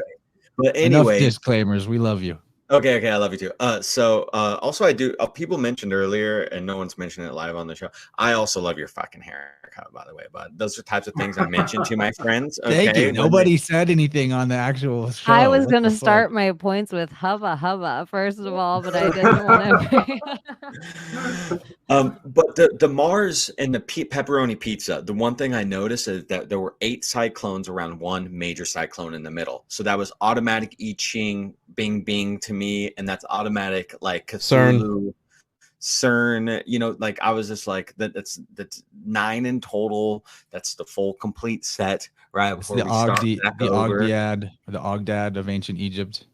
Yeah. Oh, I actually don't even know what the fuck that is, but it's just crazy, Gabe. That is a fucking massive dig, dude. Congrats, brother. They're all about octopus symbolism, though. My octopus teacher, it's their wave of any time in the last movies of them seeing aliens, whatever, the redhead girl that looks like the clone of all the other redhead girls, when she's talking to the black octopus that talk in a circular language. Is it a rival? Yep. Yeah, I don't know. So yeah, the 8, the 8, these are first of all symbolizing the Analemma, so the cult of the sun. Lord 8 is Hermes, their mercantile medical deity, whatever you want to call it. And then 8, when you turn an 8 sideways, of course it's an infinity symbol, but it also looks like eyes, the watchers, man. And meta and all their yeah. And I want to add, because this is why I love doing these, because we're in our own little bubbles, but we connect everything together. I don't know if that's by coincidence or if that's whatever. Anyways, but the crater, I was looking into craters the other day because, right, the whole thing is space is fake and gay, whatever. Cool. If you want to believe that, sure. Recently we had the pictures that came out that was like, oh, wow, it's fucking crazy. It looks so real. It's fake. You know what I mean? Like, whatever. It looks fake because, it's real, whatever. And I was looking up, I'm like, go, if it's if there's all these craters everywhere, how many craters are there in the world that have, you have Crater Lake at that one, I think it's Arizona or something, looks really crazy. Anyways, I was looking up Oregon. Oregon, yeah. I was looking up craters, and Edward Kelly, right, back to John D, because all roads lead back to John D. He had a red powder. Okay. He had a red substance. And Kelly doesn't get enough credit, but Kelly was one of the few alchemists of history who was able to do an actual transmutation into gold. He wrote after the fact. He was super famous. So John D was at the age of 15, he was this genius prodigy. He was teaching Euclid at all these universities, Cambridge and all this stuff. And he was a genius. And for almost his entire life, he was famous. And Kelly, after the fact, by hanging out with D, people saw that he was into alchemy hardcore, and he started to work for all these emperors and all this stuff. But he had a red powder. And apparently this red powder was some sort of made of some stone from space. We have the Egyptian pharaoh who had a dagger that was of this weird meteorite, right? Exactly, and color out of space. And I brought up this from the Florida's Fudge Identity, this quote, because it stood out to me, because they're talking, and it goes, was among the disenchanted pilgrims to this modern Mecca. They called Epcot the modern Mecca. And the quote goes, Epcot Center has accomplished something I didn't think possible in today's world. They have created a land of make-believe that's worse than regular life. Unvarnished reality would be preferable. In fact, it might be fun. So, again, this was a hit piece in 94 talking about how, Stranger Things, where that tentacle takes over everything and it's like taking over the world and all this stuff. Well, Disney was doing the same thing here in Florida. It was taking over. And the communities were emulating Disney, and Disney was emulating the community. So you have this mirrored reality within a reality that's fucking make-believe. You know what I mean? So they're putting out all these things. And Mecca, the stone at Mecca, is supposed to be allegedly a meteorite. And that stone was stolen one time. And it went from a certain size down 60%. So the conspiracy is that when they had stolen it and returned it, it was 60% smaller, or some crazy number like that.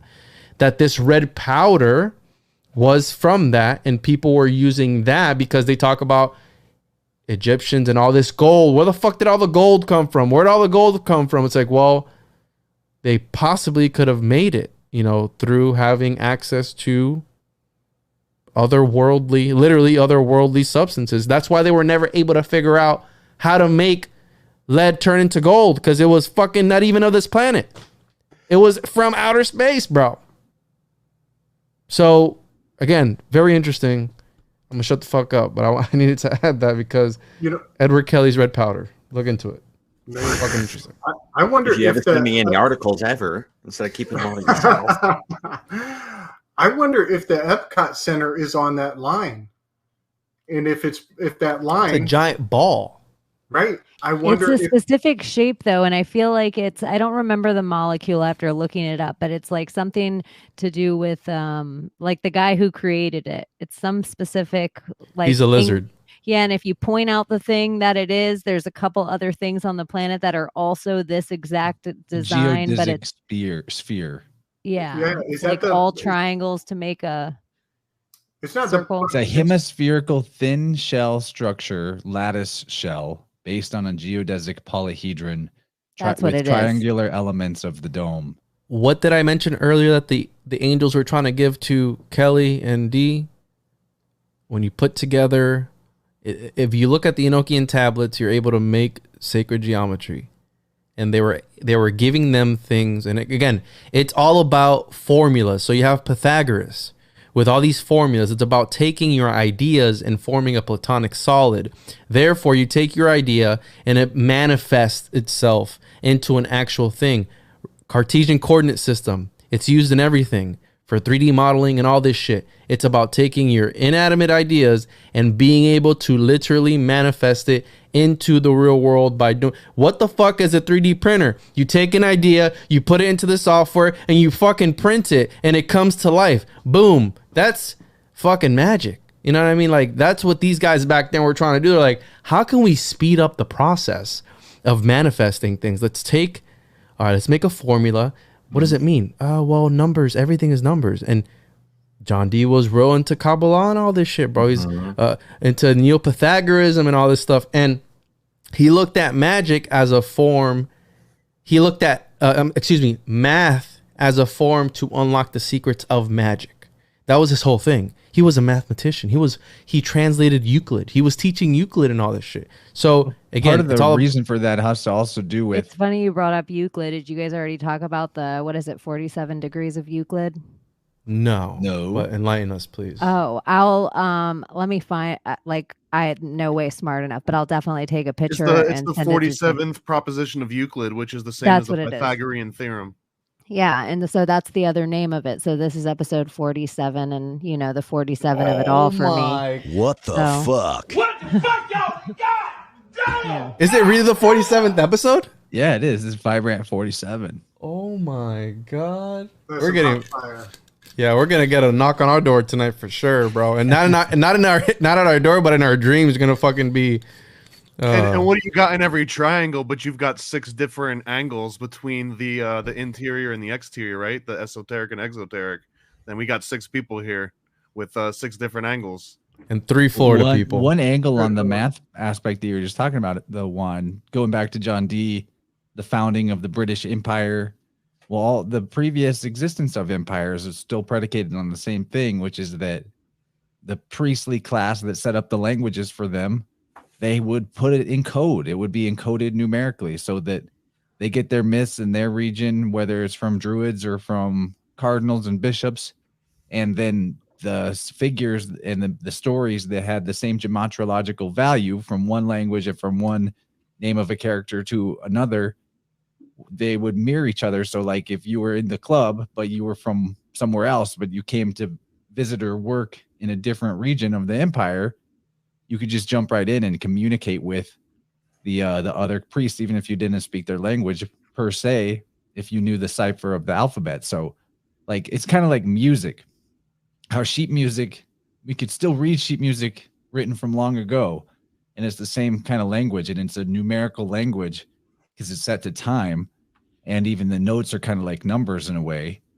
And that music, no matter who reads it and plays the music, it gives a feeling.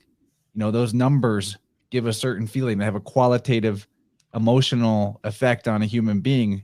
The human beings that hear the same song have a similar reaction to that song. Like, we know what sad bastard music sounds like. That's what I called what my mom was listening to tonight, like some emo crybaby music. And then the fact is, like, hey man, the language in the mythology is kind of the same way. The stuff that has the same mathematical value in one language and in one system and then somewhere else, that story is also having the same psychological value and effect and emotional effect on the people who just receive it in the exoteric without having the keys to decipher.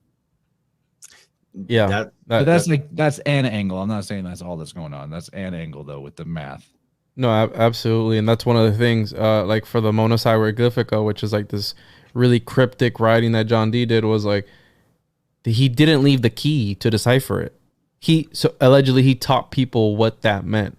And he said that it was the answer to everything. So, I mean, whatever that means. But I'm sure a lot of other people said the same thing other than him. But yeah, very interesting. Like that book got so much shit on it. Like when you look up like the old reviews of that, you know, by like just like smart people of antiquity, they'd be like, yeah, John Dee was great and all these things, but he also wrote the Monas. Most obscure piece of literature ever written of a mind of his caliber. It was like gibberish, pretty much. Yeah. But like, I feel like, honestly, like, I mean, I don't think it's that crazy. I think once you really start to if you were initiated, you got it almost instantly. Like, you had to have, because it's not that, like, it's not that insane. Like what he's talking about. I've read it. Like I'm dumb as fuck. And I'm like, yo, yeah, no, I totally get it, because shapes really do make sense. I was going to bring this up that, we just finished the month of syncretism. We call it Esoteric America month, and just, you know, had on all the people that talk about the Masonic influences of their towns and everything. And Gabe joined us on for the group show at the end of the month. And Gabe, do you remember Peter Shampoo talked about the pyramids actually penetrating into the ground, going deeper into the ground? And so we kind of had this like kind of cool like group epiphany thing where it was just like the earth as a Merkabah, as this sacred geometrical shape, that the pyramids themselves penetrating through the earth to make it be the traveling cosmic space machine that it is, as we constantly are vibrating and wormholing over and over again. And so the thing is with this, like, hey, I have this red dust. How do I make it into gold? Hey, I have these things. How do I transmute it? Well, you have to have an oven in order to bake a cake, right? So you got to have the right shape in order to do these practices in. And what we find out about through pyramid power and everything, that the consciousness and the art of memory by Francis Yates or Giordano Bruno, if anybody has not dug into that, you need to dig into the art of memory. It is one of the only texts that is like comprehensively able to tell us about how the real sacred geometry that went into all of the architecture throughout the Gothic period, the Renaissance period, the understanding of putting geometrical shapes into buildings. Like, you know, that whole thing when you walk through a square door, oh my God, why did I forget what I was looking for? Because it's not actually built at an arcal shape. It's not built with any sort of like realness to it, right? Because we don't live in that. The boxes and the cubes that we are put in does put us in a kind of mousetrap, you know, Truman Show thing. When you put yourselves in circles, right? Like when the whole thing with the rotunda experience, when they have these services, the political people are put into rotundas, right? All the U.S. Capitol buildings are rotundas for a specific reason. It's because the spirit whirls and it's an ascension process. The ascension itself happens through the eye of the oculus, they call it, of the rotunda of these buildings. And this goes back to the ancient understanding of the sacred geometrical shit that we're talking about. And so it all is the micro versus the macro. And this Merkaba could be, I mean, Earth is a Merkaba. That's all I'm going to say. And I'm done. That was fucking amazing, Romy. You just made my nipples so hard, bro. By you saying that, because it's so like that's some black belt shit right there, bro. That was fucking amazing. Right. You were gonna say something, Gabe? Is Merkaba, that's a 6-pointed star too, right? 6 around 1, yeah. Yeah, 6 Merkaba, Thelema. I just read something today that like George Washington wanted a 6-pointed stars on the United States flag, but Betsy Ross talked him out of it and talked him into a 5-pointed star. And there's such like the symbolism of those two stars and how different they are, and like everything that you look into. It's just interesting, like how much power and weight could be on flags over everything. I think flag magic is so real, though. Mm-hmm. Can I add something to what I throw out about the 47th proposition of Euclid? Yeah. Or of Pythagoras. Pythagoras probably didn't actually exist, but okay, so it's the basis of trigonometry, right? It is the hypotenuse is equal to the sum of the squares or whatever in triangles, right? Right. Right. So y'all realize that how a sextant works? Do you know what a sextant is? No one said we were going to be doing math tonight. Yeah. Well, sextant, I mean, it made me think of this because we're talking about 6 things with 6, and we brought up the 47th proposition and all that. Sextant is a device that allows someone to triangulate a distance between themselves and a landmark that they can see using a point above and a point far away, and then making a triangle like that. Sextant allows you to do that. It shows you the arc of the distance or whatever. And like I'm just trying to make this quick, but the point is, for a sextant to even work, it can work for really long distances. They use this for marinating.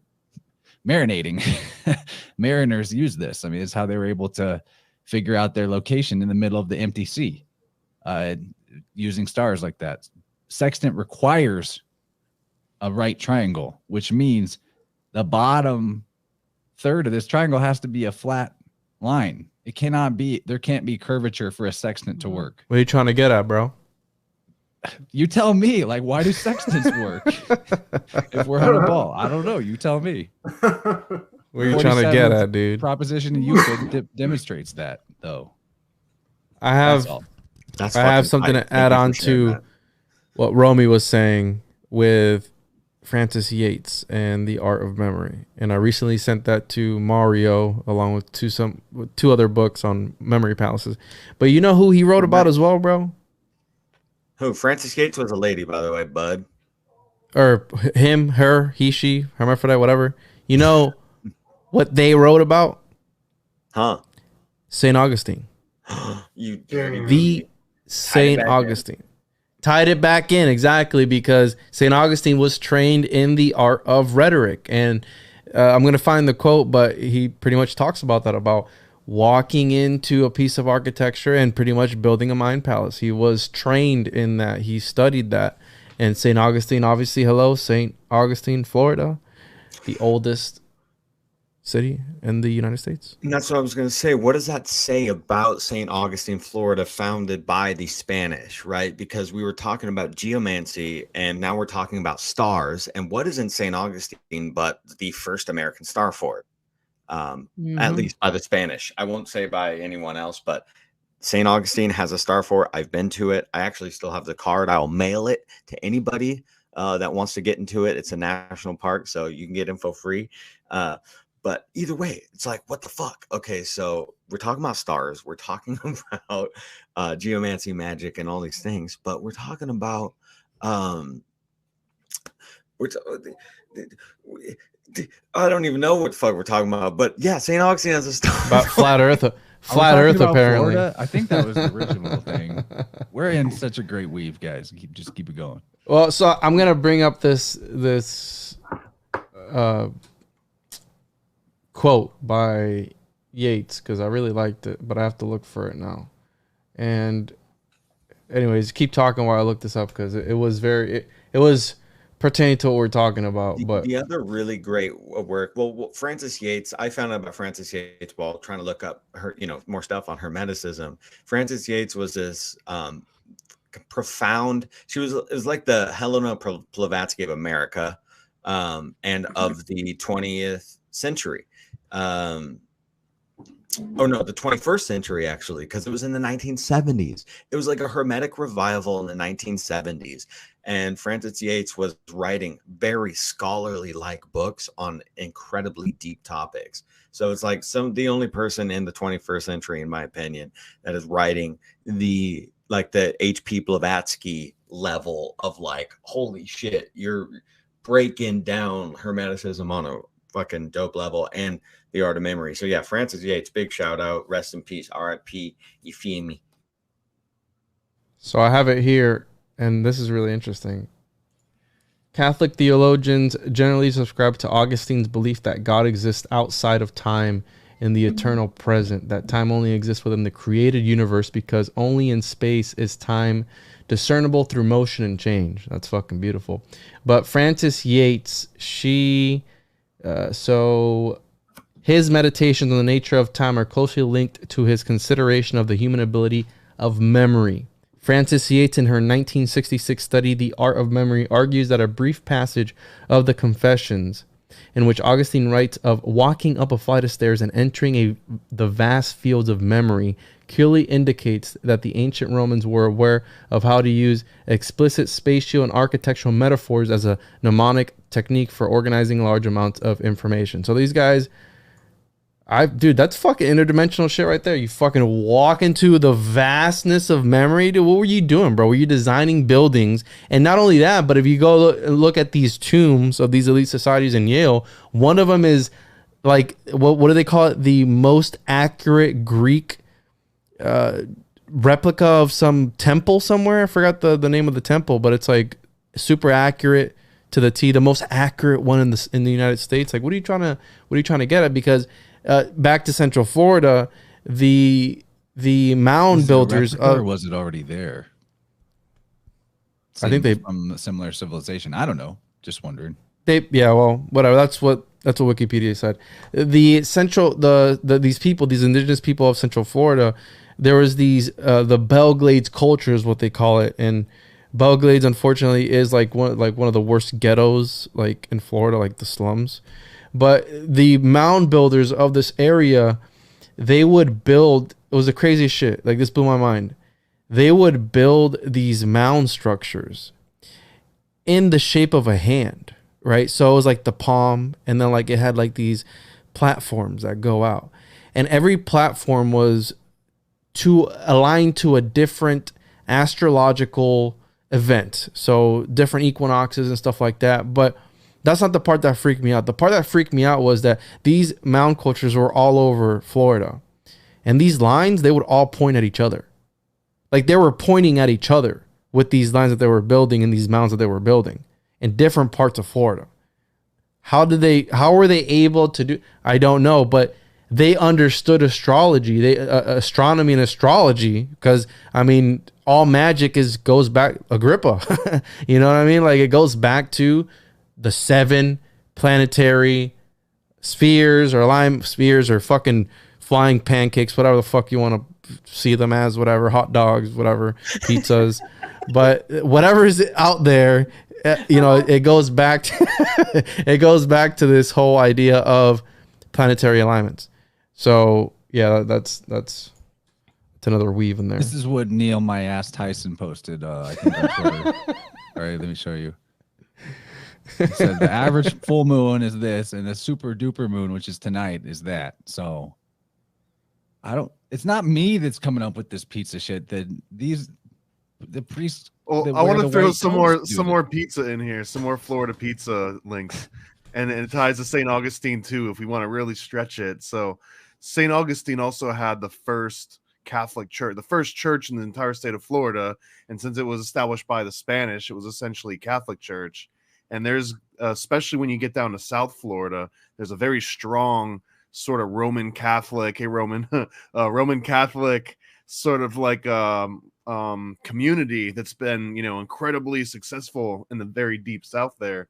And a lot of that has to do with the originator of Domino's Pizza for modern day, Tom Monahan, I think. He's like a hardcore Roman Catholic, and he built an entire city called Ave Maria, which is a replication of another city, I think, up north called Ave Maria.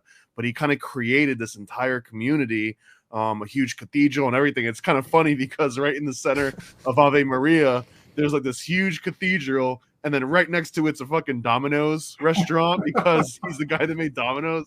And I remember last time I went there, the most fun thing to do was walk around and just chanting at people in the cathedral, going Domino's and little pizza pod.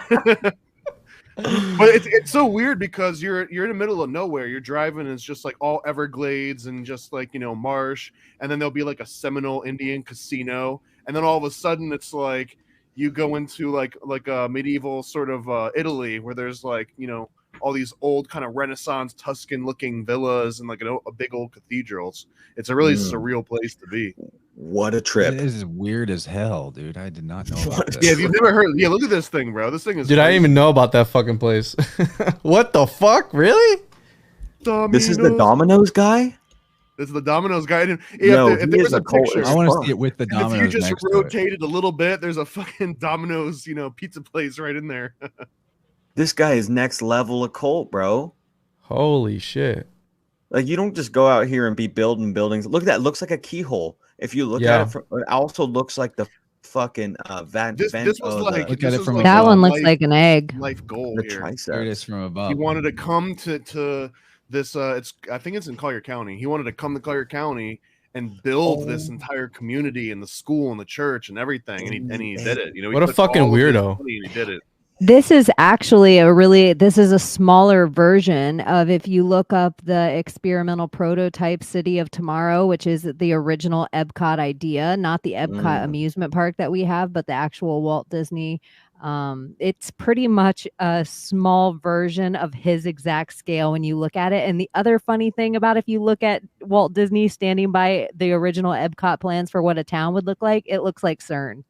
It's like that same for like the experimental prototype for the community of tomorrow. I think that's what it stood for. So can I add something to the idea of Florida mirroring realities? Last time we talked about it was the two pillars, Florida and California. Coincidentally enough, Disneyland in California is in Orange County. Disney World in Florida is in Orange County. You have the mirroring. Now, that guy in the fudged identity of Florida brought up the idea that Hollywood always leaves Florida for a sequel. And he talked about how the first Godfather, and that ties in fucking Nick Cage, Coppola, right? The first Godfather was in California, but Godfather 2 was in Florida. You have the original Scarface. It was based in Chicago, but it was shot in California. Then the remake with Tony Montana is in fucking Miami, in Florida. Oh, bro. So again, you have this flipping of realities, but we got to understand that Florida was the last frontier. So it was one of the states to go and be founded last. So we have to start digging into other shit that relates to it, because we have the two pillars, and maybe Texas is a portal. Who the fuck knows? But maybe some weird shit's going on in Texas. We might have to go out there and see what the fuck is up. Apparently Cthulhu is somewhere in there. I think it's a portal to Mexico. Yeah, probably. Well, there's the things, in shamanism or galactic shamanism or what have you, and other theologies. What the fuck is that? And it has Palestine, Texas. There's Tyler, Texas, where you go into the supercomputer idea. There's a lot going on in Texas. Oh, that man. is a fun little rabbit hole. So much. Waco. I mean, Texas is nuts. But I was going to say that the X, like the X points are like these points in the fabric of, just whatever, the fabric of dimensional frequencies. There's X points are where frequencies can come there. So Texas, like X marks the spot. If you look up what X points are online, you'll be able to have a real like actual science definition of what it is. But I was talking to this lady, Gwilda Wayaka, brand new Patreon episode, everybody. But 8-minute long meditation track in front of it, only $3 a month. Anyways, she's like trained in shamanism and a bunch of other types of shamanism.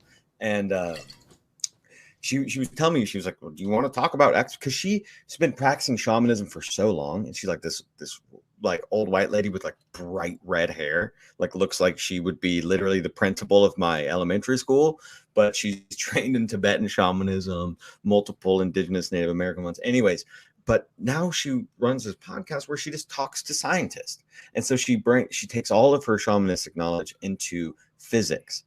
And so I was like, wow, that's fucking fascinating. And anyways, X points. So what you're saying, because we kind of alluded to in the original Florida episode, was there was all of these mirror symbolisms between Florida and California. They're both these oblong states that like have just so much of this strange dichotomy going on. They both got Hollywoods. Exactly. Yeah. And so what oh shit, I forgot about that. They have Hollywood, and they put, isn't that where the brand new huge guitar is, that Hard Rock? With the light. What the fuck? Ooh, I don't know about that.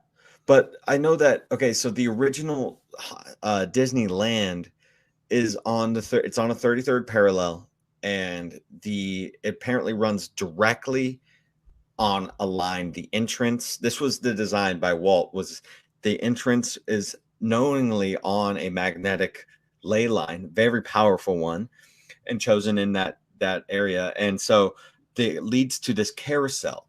The gates, you go through the big gates of Disneyland, you walk in there, and it's just like, oh my God, everyone's like, I feel so good. Well, he designed it to have this energy go to the carousel, and then the carousel goes up. It has this big pole in the middle of the carousel, and it spins. It's supposed to spin this electromagnetic energy and kind of almost create like this dome shape around the Disneyland. And when you look at the aerial map of what Disneyland it is, it's shaped in a round, right, to keep that energy, like the rotunda and everything we were talking about. And so I'm wondering, what is the mirror of that in Disney World? Because I don't know, but I'm asking if anybody does know of what the magnetic anomalies are over there. I've never looked into that, but that'd be mean like the California equivalent. Yeah, or the Florida equivalent. Oh, okay. I would say that when you walk into Disney, you get Cinderella's castle. That would be the like center point of Walt Disney World. But Walt Disney World in Florida is the size of a poker table if Walt Disneyland was the size of a poker chip. So the shapes that are going on and how different it is a whole entire different. Well, Epcot's definitely a huge circle, but right in the middle of Epcot is a huge lake that kind of like mirrors everything else. They always have to have a mirror pond. There you go. Yeah, there's Epcot right there in the center. You can see that huge lake in the middle of it. That's so one of Mickey's balls. You can see the curvature of the earth. Look at that. That's so fucking funny. Yeah, Chance, pull up that picture, the latest one I just sent you. I think so. I want to reveal something that I've talked about it before. So we have obviously we have John D doing some shit in front of Elizabeth, but I want to draw your attention to what is at the upper right hand corner there. If you see, no. So we have the alligator. Okay, oh, that's a sneaky fucking gator. So voodoo. Okay, yeah. So check it out. Right. So we have John D doing some stuff. All right. And if you X-ray this painting, the actual original artist, it wasn't that. It was actually a ring of skulls around the floor. They X-rayed this painting after the fact, and he had reworked it because it was too occultic, when they first did it. Now flip to the card, Chance. So this is Manly Hall. Okay, this is the Augustus Knapp deck. Now, what do we see here? We see here the alligator again. We have this reptile. This is a deck that was worked on by Augustus Knapp and Manly P. Hall. And I think I unlocked the secrets to what he was getting at here. So go ahead and roll the video, Chance. Hold on, I got to point out that's a L and a F. Left foo. It's the fool. That's an F and an L. There you go, the fool. Florida, right there. We found the first Florida man. We found the OG Florida man. Florida man is the fool. I got more though. Can you play the video, Chance? There you go. Hey, buddy. What'd you guys name him? Barry. Barry. Hey, Barry. So I got food. I don't know where Joey is. Hey, this is Barry. Fred. He is my newest family member. He usually So I think the secret to this is at the higher levels of being a Florida man, and I've achieved that by having a pet alligator now. So now essentially I have a pet alligator. His name is Barry, and I think that's part of the puzzle. I got to figure out how to alchemically use this alligator in my alchemical workings, but I have a pet gator now, and I'm not, this is fucking true shit. All right, this is real life shit. I have a pet gator. If I stand outside the circle pond there, he comes out and he likes treats. I swear to God, this is not even a joke. Like, I have a pet gator now, like 100%. Like, I'm not even lying. That's fucking amazing. So Juan D. Juan D. Motherfucking Juan D, baby. So I think that I'm slowly working my way towards the secrets. Did you see that Andrea said that Le Fou is Gaston's buddy in Beauty and the Beast? Really? Well, he's the fool. The fool is at the edge of the universe. He is looking into the abyss. He is, you have the dog gnawing, and some cards he is pulling down, exposing the ass. When you expose your private parts, you're opening up yourself, almost as a sort of initiation. You're opening yourself up. Magic is in the butt. Keep that in mind. Coming soon to comic book near you. So anyways, yeah. I have a ghost story with I have to tell you this because I'm just gonna say it. So I was living at this place, and there was a farm, and I was doing woofing, and I was doing work trade. What that meant was there was a lot of other woofers around, and I didn't get a lot of alone time. Well, this property was actually dug out of a hillside, and there was a bunch of structures that they found. This guy thought he was buying basically a vacant lot, but then found out it was an old nursery. And they dug out all this, like a pond and like a 2-story house and like all these structures.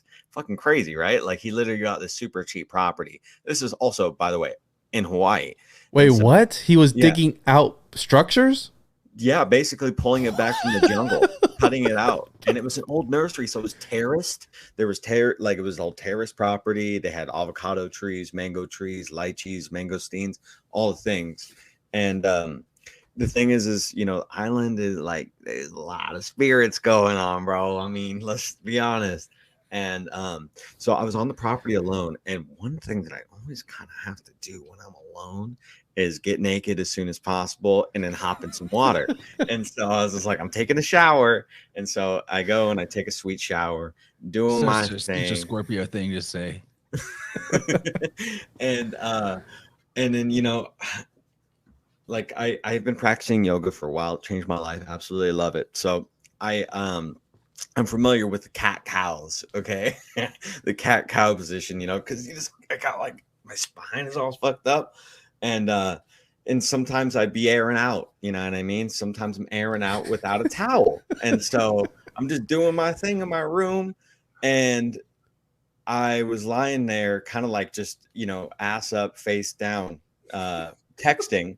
And this is what I do on my alone time. And I don't know if it was a strong gust of wind or I was defiled by a ghost. I felt this. It was like this. Emotional, damn it. It was like fingers went into my ass. I jumped forward. And looking back, I'm like, who the fuck just did that? No one's there. Like there was full on penny trashing, dude. Like I'm telling you, I was defiled by a ghost. Was that one of the first times you did yoga? Oh, fuck. This is my face hurts. The thing is, though, you know, like some of the origins of yoga has to do with like creating the right configuration and a vessel to bring in entities. It's a thing. I don't know, man. It sounds like you got a sphincter. Can you imagine though, if like some other person in this space at a different time, they're just like sitting there watching TV, and then all of a sudden they like smell ghost shit. A fucking ghost stick, just fucking hit some of the face. Like a ghost just stuck their fingers in your butt just so they could stink finger somebody else. Like it might be like 2 decades from now, but somebody's just going to be sitting on a couch like, did I just smell shit? Oh my god, I Illuminati confirmed.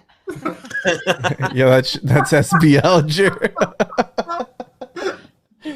That's that ghost right there, bro. He whispered in your ear. He's just like, you know, Illuminati confirmed. It could be like your spirit serpent opening up.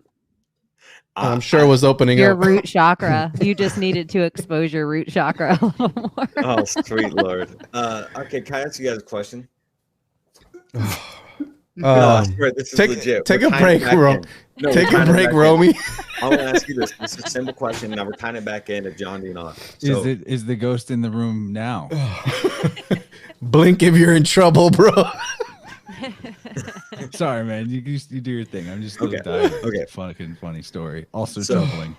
So the works of New Atlantis was written by Francis Bacon, right? But it was never actually fully finished. But we know that this conquest was really started by his original teacher of John Dee. This idea to expand the British Empire, right? So there's this theory that that Atlantis itself has always been a fortune telling, that it was not seeing into the past or stories of the past, but a story of prophecy and a story of a potential future, even on the way back of Plato.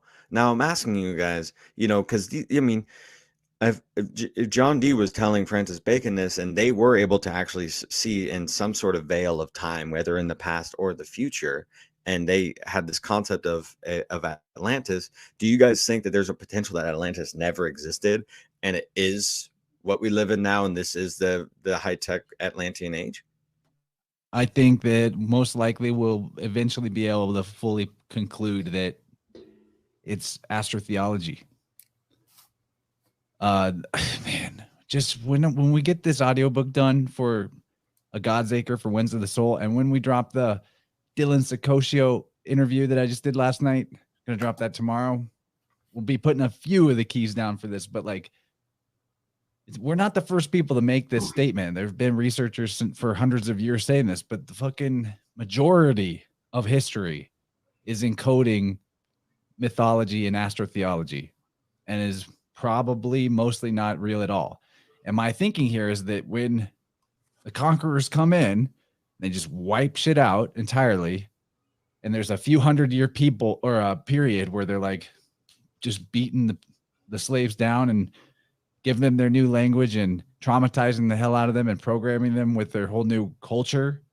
That period of a few 100 years is where they insert astrotheology and mythology and call it real history, because they don't want to tell you what really happened at that point in time where they were just genociding fools. That's where I'm at with it.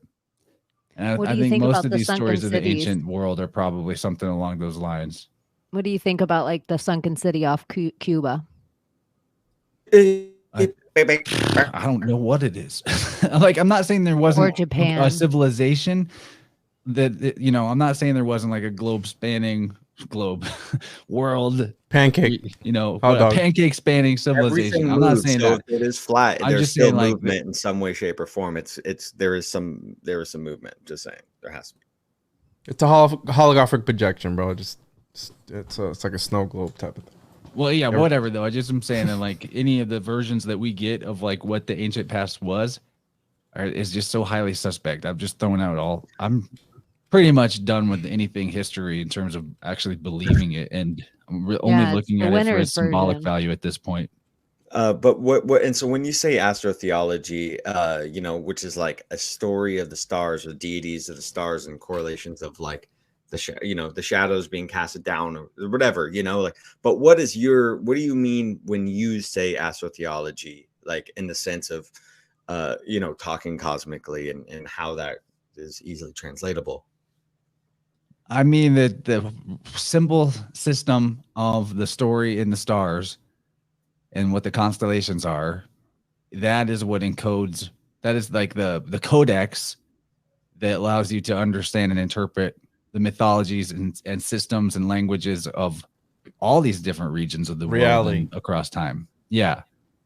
So whatever precursor civilization or conquerors or holy sailors set this system up, wherever it comes from, I think that the reason they used the sky for that is A, so that it would have some basis in nature and reflect nature in some way, and B, because anywhere in the world you can see at least some of the stars. But also, you know, the zodiac as we get it now does kind of give you a clue as to where the systems come from, because certain things are only visible in certain parts of the world, right? And then some of the symbolism in the zodiac and the constellations involve animals that are in some places and not in others. But, you know, it's a bit of a digression there.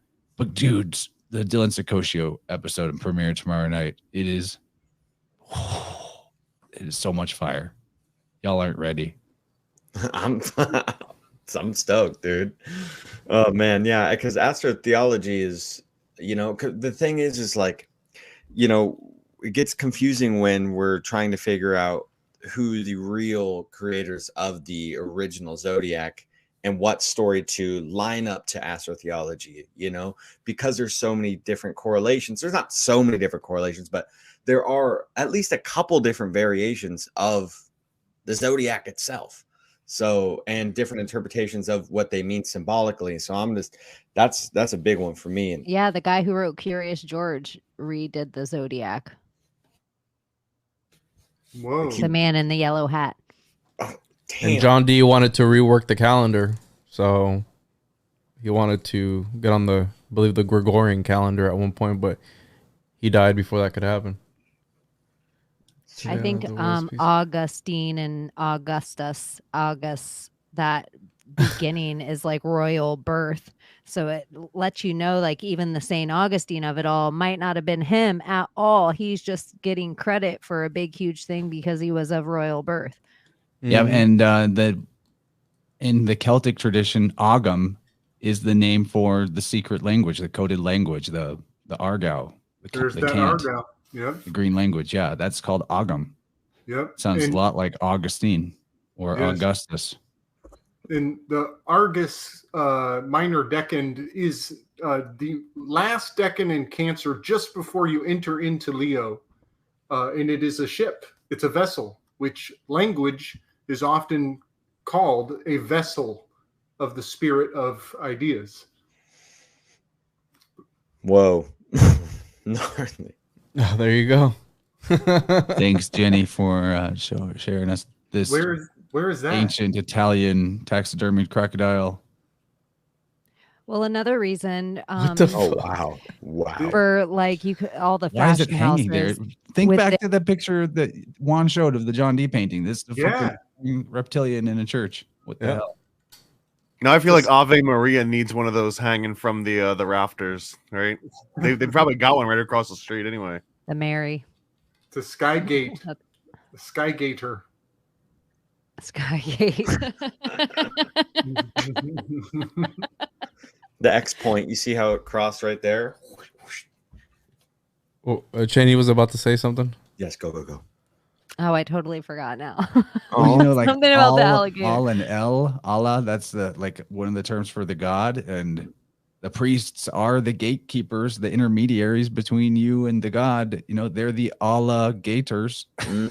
Oh, I was wondering the alchemy of like fashion houses are big, huge wars, that I think the fashion house just represents the front of a big, huge, powerful family. So if we were all gods, we would try to get, and just the 6 of us live 6,000 years. At one point in our ego trip, we'd be like, I want the most people to have my label on them. Yeah, fuck so Thomas's Nike's people. like everybody wear Nikes, and Gucci's like everybody do this and everybody do that. But a big, huge thing with the alchemy, if we're talking about cotton and hemp and things like that, it would also be feathers and reptile skin, snake and gator and things of this nature. So if you could show prowess by having, it would be the same way like having an elephant in your possession in Europe somewhere. It would be some kind of prowess to have something like that. So if one of your sailors went to some far off land, whether it's Australia or Africa or Florida, and they bring you a crocodile or a gator, this is such a weird thing to be there, you know? So I think it would be a prowess symbol too, to wear it or have it. Yeah, good call. Yeah, like Nick Cage collecting all the weird shit that he collects. It's like now in like every gas station in Florida, you can get like a little alligator head on the way out. Right. You're not a real Floridian, I think, unless you have one of those gator heads. I have an actual gator. gator. Have one? Yeah, you have a real gator. You guys don't have a gator head in your possession? At one point, I mean, everybody's been to Gatorland, right? I mean, at one point in time, I've been there, and I did get one when I was a kid, probably in 2nd grade. But yeah, now I stepped it up, and that's the... You know, they talk about the Eleusinian mysteries, or we're talking about the Florida man mysteries, where the higher levels of initiation need you to have a pet gator. So I think that's where I'm stepping towards. In my initiation, I needed the gator in order to pass on to the higher levels. You know what I mean? My grandfather was the first or one of the first licensed gator hunters in Florida, in the state of Florida. But he just was a guy that would go get gators out of everyone's yard because he wasn't scared of them at all and knew how to handle gators, and it was no big deal. And then the state of Florida is like, oh, because at one point they were being overrun by gators, so they needed to pay people to go get gators. And then gators became an endangered species. And so then you weren't allowed to hunt gators at all. Yeah, then they needed gator aid.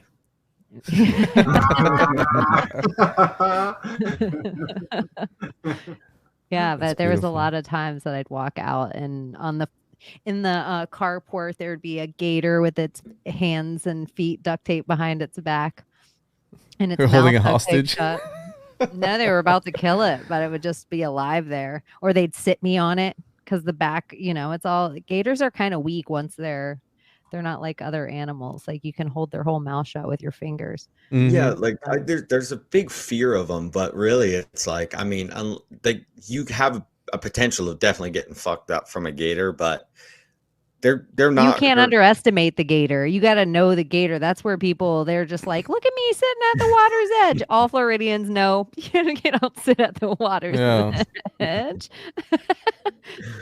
Yeah, Barry's cute as fuck though. He's a good boy, and he likes it when you rub between the back of right here, like the back of the eyes area. He'll close his eyes up because he enjoys that. So he's a good boy. He's not gonna be. We gotta get rid of that motherfucker. Well, anyone that's been to Gatorland knows all you gotta do is turn a gator on its back for like 10 seconds and it falls asleep. What? Oh. You didn't know that?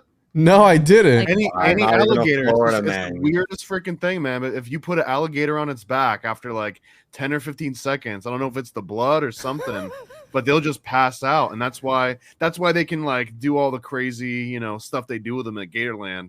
Is they're essentially asleep while they're doing most of that shit.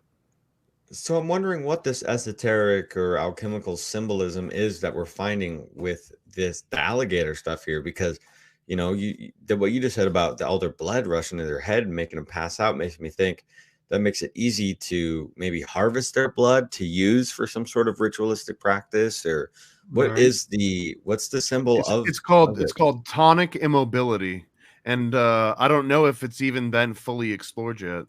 Yeah, Don't but my sharks quick do a search on it similar? is that giving me the info that like we don't actually know why that happens, but it happens to several different kinds of animals. Yeah, I feel like sharks when people are like punch it in the nose, poke it in the eye, and it's like no, just flip it over. Like if there's any kind of way that you can rub under it and turn it, it'll do that same thing where it does a trance, like falls asleep. A great white shark.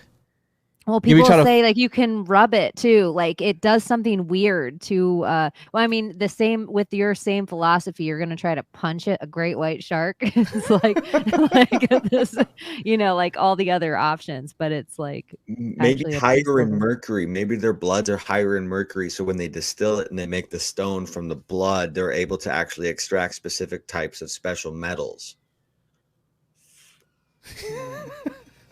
Well, the sound of the joint hitting right after that statement was just like the fucking cherry on top of that. Right? In the call-in line, the vibrant call-in line on Telegram, Jennifer is dropping all kinds of floating gators.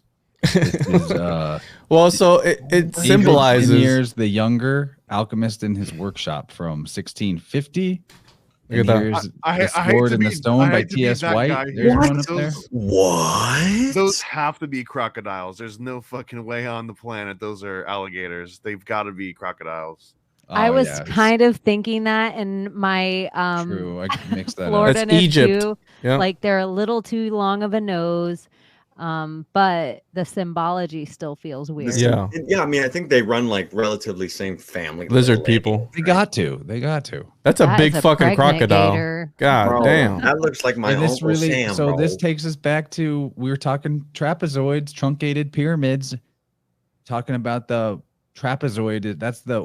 That's an order, an offshoot that Michael Aquino created for the Temple of Set. And Set is the crocodile, or the crocodile god, So the reset, the great reset. The one that weighs your soul, right? Isn't that him? No, that's Amit. Who's the crocodile-headed dog? Who's that? Is that a god or is that he eats you? Amit does the weighing Croc of the dog? heart, but she's like a female croc-headed goddess. She's kind of not that important in the coffin text in the Book of the Dead, but also later on there were some versions where Anubis did the weighing ceremony. Yeah, but somebody eats you. Typhon. Set is the big bad, like boss battle for Jesus. He's the Satan character. I sent you another link too that's got a whole bunch of more of this crocodile alligator imagery, and one of the notes in here, and Romy, this goes back to some of that Francis Yates, where the Globe Theater was essentially, I think Yates says in her book Memory Power, The Art of Memory, that the Globe Theater is like the quintessential best example of modern day, even to this day, of a recreation of an actual memory palace. And there's a quote at the end of this page here that says that in Romeo and Juliet, William Shakespeare is describing an apothecary's shop, and he says that in his needy shop, a tortoise hung, an alligator, not crocodile, an alligator stuffed and other skins of ill-shaped fishes. I thought that was interesting. So I just want to point out that was a fucking joke when I brought that up. I was originally going to show the tarot card, but then I remembered that John D in that painting, they have the alligator. So I was like, oh, let me fucking throw that in there. And that looks like John D with the white beard, black cap. Yeah. That's Edward Kelly behind him talking about how he's going to sleep with his wife. He's like, I'm waiting for the knocking. He's already wearing his wife's dress. It's on a black cube. Look at the little crystal balls on a black cube. Yeah. And that's the holy table. He's got the cube and the ball, the cube bala. Oh, so that's okay. Cube. Okay, I was trying to. Sorry. Malfunction. But no, I was actually trying to find the true origins of the name Cuba, because I did get stuck down the Cuba rabbit hole, like I was saying, and I was obviously went down, like I was like Cuba, like it's got to have some sort of Kabbalistic, something, because it was the first place discovered here, supposedly. Yeah. So does anyone got any juice on the Cuba name? Yeah. Yes. The original Kabbalah, where how you can have the Q, the K, and it's that's how you say Cuba. Like it's not Cuba. The phonetic way. Yeah, it's like it's not how it's like now I feel like I've said Kabbalah and Cuba. I can't even say it. Well, one thing to point out is that Cuba is the hub of the sugar a cartel. Yeah. The sugar cartel is a very good way to choose to describe that history. Is a cartel, and that they put sugar in the shape of a cube. Oh, sugar cube! You get in my face with. Oh, sorry, wrong button. You motherfucker! That sugar Cuba, dude. Yes. What the fuck? And molecularly, sugar when it's treated the way they treat it, it has a cube shape to it, and its molecular structure as well. The tea rose, the Tudor rose. Look at the ritual of that you use a sugar cube for in everything, whether it's tea, and especially back in the day, the further went back, you would use the alchemy of certain kind of chinas, and usually the chinas were rimmed with certain kind of heavy metals, mercuries, gold, silvers, and then you would have a certain spoon, usually made of like a silver, and then you would melt the sugar absinthe. You inject it, right? And Queen Elizabeth was addicted to sugar. And also, sugar cane fields here in Florida. Florida is known by her proper name, Queen of Lizard Beast. The monad. So yeah, I think sugar is part of that thing too. I don't know. We'll figure this out. The problem with this topic is that it is never ending. There is no end because it's just on, and you keep pulling at that thread, and you're going to just go down these crazy rabbit holes. Like one of the crazy rabbit holes I went down was, you're talking about Cuba. Well, one of the things that stood out to me was they talk about how Florida is unable to mix, in the 90s when I was reading that article, that it's unable to mix the cultures together, right? And all this stuff. And it talks about how in Texas you have Tex-Mex, right? Because it's Texans and the Mexicans. And then what he called it here in Florida was Flow Cube. And I thought that was interesting because he was talking about the Floridian population mixing with the Cuban population. Again, this is towards the end of the 80s and all this stuff like that. You have all these immigrants coming in and stuff. So Flow Cube, I was like, that's an interesting way to put it. I mean, sure, whatever. But yeah. Really quick, since you mentioned sugar and we're talking Florida, I always thought it was interesting. The original form of sugar was something called a sugar loaf, which is like a little sugar cone shape, not a cube. Oh, there's the cone. There's the cone of Enoch. And the highest point on the peninsula of Florida is actually called Sugarloaf Mountain, which I thought was kind of interesting. All right, Illuminati confirmed. I got something on that. I'm gonna be honest with you. I'm kind of retarded. Okay, so what is the first phonetic in flow, or in Florida is flow, right? In other languages, like the Saxon languages, the word for flow would be like loop, laup, lauv.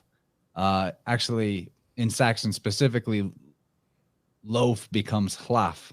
So Louvre, loop, and loaf are actually like philologically, etymologically the same word, because P and V interchange and L's become H's. So anyway, like the sugar loaf is very connected to the same idea in language, etymologically, philologically, as flow. Yep. Thought that's interesting. And also the word sugar is an anagram for Argus, bringing it full circle back to the Argo. Holy shit, it is. Of the conversation. Yes. In American Gods, they depict this all-seeing eye deity figure, Argus. He's covered in eyeballs. He's got 100 eyeballs. He is like the Central Intelligence Agency's cybernetic, all-seeing eye, essentially, Argus. But there it is again with that Argo, that coded language, which is very clearly connected to Kabbalah in the cube of Cuba, in the sugar cartel, in all of its history. Bro, literally sugar cartel. I mean, that's one of the most addicting things that this fucking country has, with Coke, Pepsi, Mountain Dew, all that shit. Monster, all those fucking things. The main thing that relates them all is sugar. Yeah, the sugar lobbyists beat the cocaine lobbyists when it came to Coca-Cola. I stay healthy, aspartame only. Also the other thing about like common sugar used in mass-produced, whatever factory foods you'd call it, they might call it bone, or they might call it natural carbon in their ingredients list if they even involve it in their ingredients list. But charred bones are actually where the sugar cane gets the white color. Yes, I have a vegan wife.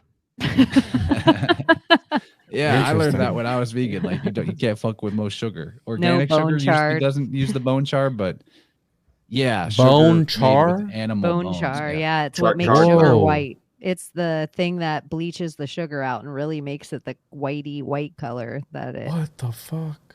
Yeah, so like this whole ritual also has, I feel like bones were part of this conversation a couple days ago, hours and ago. There However long we've been here. How long have we been here? Anything like that, like think of the things in our lifetime they've tried to make dangerous to us. Cholesterol, fat, don't eat meat, don't eat vegetables, don't eat, eggs have became a villain for a while. Like everything's been a villain, but sugar, if you open a package like this, there's sugar in it. Like our parents used to just be able to buy milk and it was just milk. Now it's sugar and just your normal milk. Whatever you're buying from the store now has sugar in it.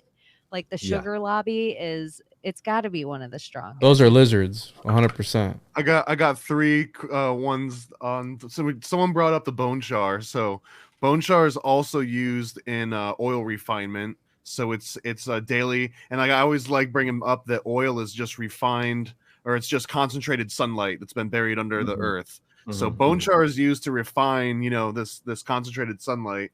Bone char is actually coated on the outside with a NASA solar orbiter, I believe. Like they actually use a form of bone char that they apply to the outside of it.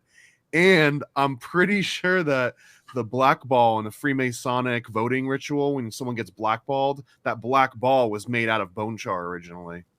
Oh, damn. Okay. All right. Damn, what a ritual too. All right.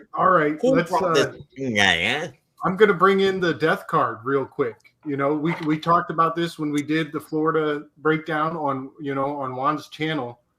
Let's see. So Gabe, because in the context of everything we're saying right now, I think we should re-examine the death card. Is Florida the death card on your thing, or I thought it was the hangman? Oh, it's Florida. Both. Well, hangman also I think is pretty rad because this is the 47th episode and the hangman's doing 47 with his legs. Yes. That wasn't awesome. Even intentional. Yep. So here we're talking about bone char and sugar. And look at this white horse. It's amazing how we've given a whole new context that I never had before to this horse. And look at how the saddle, you guys can see my mouse. The saddle has this strange corner of a canted square here. I'm just thinking about all these ingredients of our conversation, and I'm about to choke on something. Oh, excuse me. Wow. Got the two towers in the back there. Can you bring up the map, Gabe? Because I have something for you for that. After I die. 1 sec. They got it with the heart attack gun. And I think I've heard before that, and I'm sure that there's something to this, but on the tarot, whenever you see a horse with its leg up, like the direction that it's pointing, the leg always has like some specific meaning to it.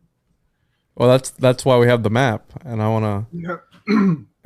Oh man, I think I'm losing my voice. They're zapping me. NSA's zapping me. Yeah, I told you. So a horse with its hoof up means that it won in battle, artistically, in art. It means it had a victory. It's a victorious horse. I'll see if I can pull up the map. Give me a sec. So death has nothing but victory. Well, death is always certain. I mean, when you're born, you're automatically dying. It's the only thing that's certain here in this your constant companion. So, I mean, that's kind of paradoxical. And that adds to the quotes that I'm pulling from this article. Another one that I really liked was Let me pull it up here.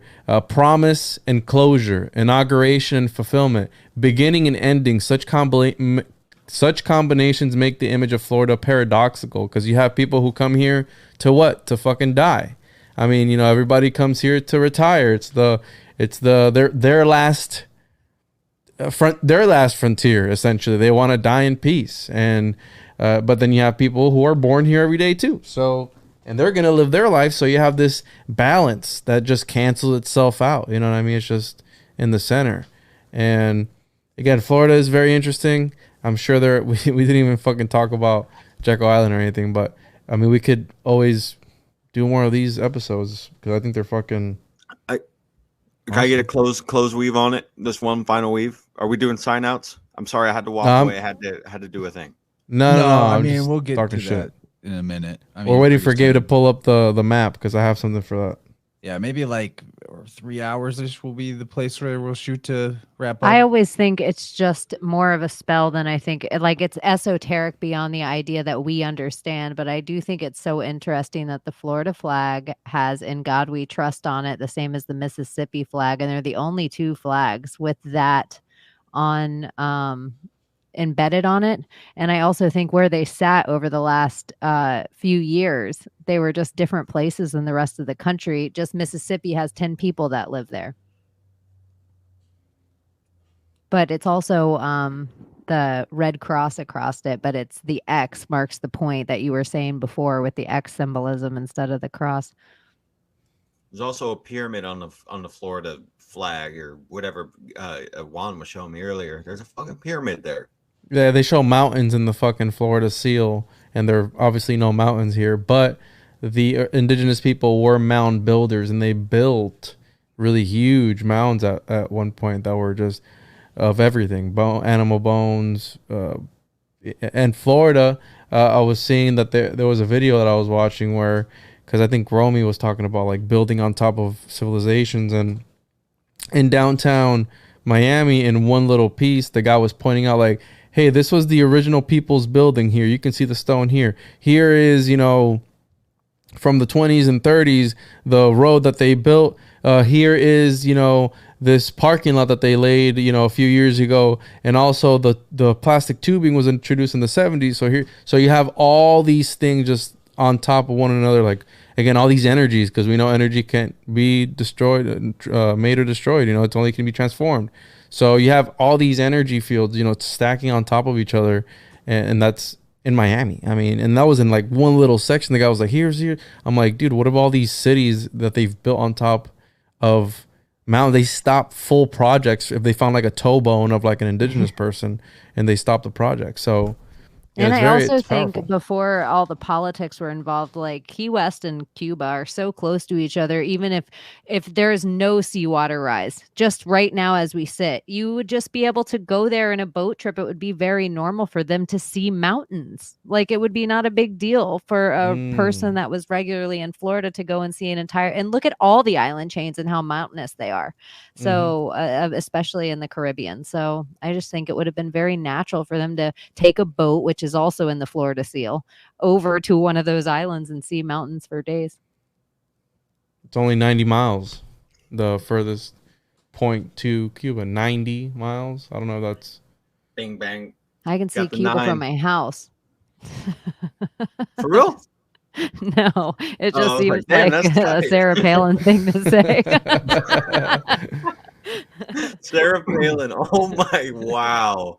That was such a great time in history, right? Wasn't that right before the fucking complete fucking civil breakdown of this modernity? Sweet Lord. Anyways. All right, I want to read this thing. Does anybody else agree with the Mandela effect about Cuba geographically? What's going on with the Mandela effect? Yeah, well, I mean, if you look at the map here, I'll pull it up. There are people that say they remember. Well, actually, let me get a bigger map. Like more under Florida, like more directly under Florida. That was actually further to the right and not as close to the Central America. I'm gonna get a bigger map. They should call it the Philadelphia effect instead of the one thing that I'll say, not to oppose anyone's Mandela, but one of the theories that I have is that the Gulf of Mexico was the biggest freshwater lake ever on the planet at one point. And so Cuba is exactly where it should be because it touched the Yucatan at one point. So Florida, all the way around to New Orleans, all the way down to Mexico, all the way across to Cuba, Haiti, all that, it would have all been the most magical place. Like the amount of magic that still exists with voodoo and Santeria, and if you go up to any of these places, and a lot of their native cultures, all of their dress is so similar, and a lot of and this is where even like the idea of Atlantis, way even past philosophers, there's a whole culture in Mexico that they said there was a great city to the east of them, that they would talk about this crazy city way before it was ever written about in philosophy. And there's other South American tribes that would talk about the same culture existent, just north of them. So if you even just look at it just in the simple form, it's like you could see how they could blow up land or sink it, and it would behoove the bad powers that be to take out such a massive freshwater lake. Yeah. The Gulf of Mexico ain't right. If you're a Floridian and you're like, this water is just not right. It's just not how it should be. It's you guys notice how the Gulf looks like a octopus head? Yeah. Looks like the head of Cholulu. which would make Cuba its voice, its mouth, which is pretty interesting. Cholula speaks Kabbalah. Well, there's so much. The thing is there's so many. When I was looking into Cuba, I was trying to find just pre-Castro Cuban history is hard enough to find. That strange area between the Colombian discovery of Cuba and then the Fidel Castro, because it's just been so much political shit show going on in Cuba forever. And I wanted to wrap it back around to the mafia because and Henry Flagler and sugar, because you brought up sugar earlier. I watched multiple documentaries on the sugar industry and the history of Cuba. And then also I found out that it was also the home of Milton Hershey. Hershey factory was also there. And so Henry Flagler was fond of Cuba, and he was on his way to Cuba after establishing all of Florida. He was going to go through the Keys, build the Panama Canal, which was an architectural feat like nobody's business. Building an open, railway through the Panama Canal was like, everybody was like, you're fucking crazy. Hella people died, so on and so forth. But Henry Flagler finally made it to Cuba, and he didn't build any of his hotels there, but there is a very famous hotel that is there that was built by the same architects. And let's see here. You guys have probably heard of this. I hadn't heard of this, but it blew my mind because it just continues to show the intricacy of the political satire, if you will, for lack of a better term, currently of Cuba. So the Havana Conference. Can you guys see this?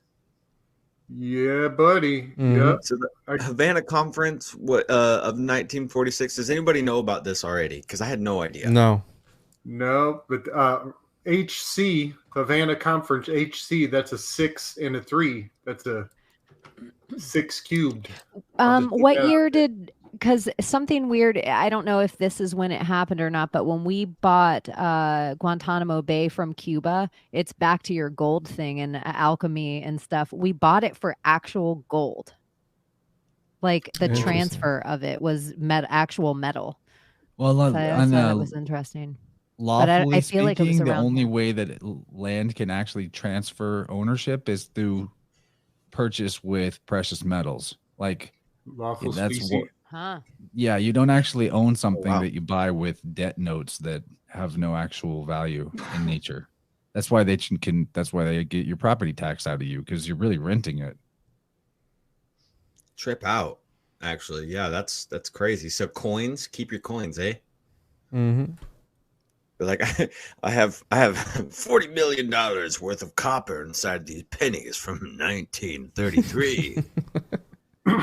All right, you fucking creep. Anywho, the Havana Conference of 1946 was a historic meeting of the United States Mafia and Costa Nostra leaders in Havana, Cuba, supposedly arranged by Charles Lucky Luciano. The conference was held to discuss important mob policies, rules, and business interest. The Havana Conference was attended by delegations representing crime families throughout the United States.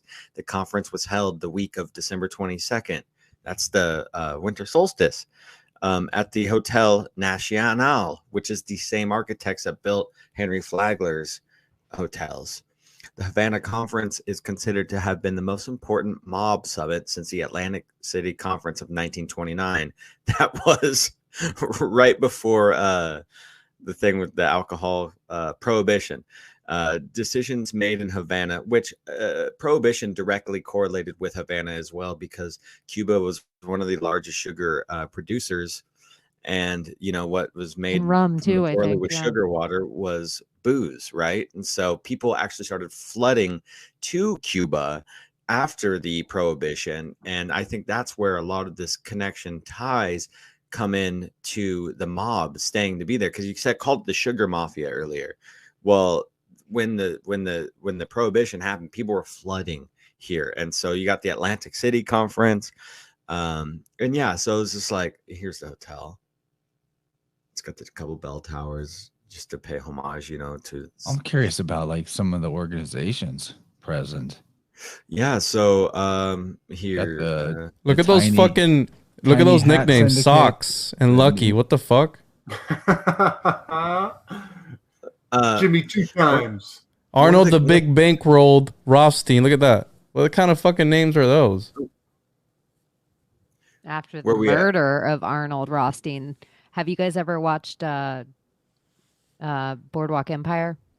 No. Oh, it's all about they cover this in one of the seasons. All about these characters, yeah. And by the way, you said Socks and Lucky. I don't know why this stuck out, but Bill Clinton had a pet called Socks, and Ronald Reagan had a pet called Lucky while they were in the White House. Huh. Nice call. Nice. Oh, I bet there's a huge theme there to flesh out. So I got to spit something out Florida wise, because this is supposed to be the Florida Man show, and I got some deep stuff that we're not going to be able to get deep into, but I would just want to rapid fire some of it off. Yeah. So I know everyone's been loving like Henry Flagler, but there was another Flagler that took over the South version of Florida, and this is a guy named Baron Collier. And if anyone knows about Collier County in South Florida, it's probably like the richest county in the entire state. Especially if you look at like the off the books money, you know, per capita, they got like multiple Ritz-Carlton hotels, and they've got a place called Port Royal, where like every single house is, you know, it's insane. But this guy, Baron Collier, he came down around like the early 1900s as well. He was like a millionaire from selling advertisements for something called the Sun Vapor Rail Company. And he comes to South Florida, and just like Flagler is going from, you know, one coast to the other coast, Collier's thinking, well, I can go from Miami up to Tampa. And he was part of establishing the Tamiami Trail. And through this, he also became the largest landowner in all of Florida. He bought hundreds and hundreds of acres for like 25 cents per acre or something like insane like this. And he essentially takes over this entire, you know, millions. South Florida. Yeah, and today, I mean, Collier County again, and some other really crazy stuff about this. So Collier County was built on an area called Indian Hill, which was also called Collier Mound, and there's all sorts of like ancient Indian burial grounds, and those Indians basically came from Cuba. They were like Spanish Cuban Indians, where they came and, you know, established everything.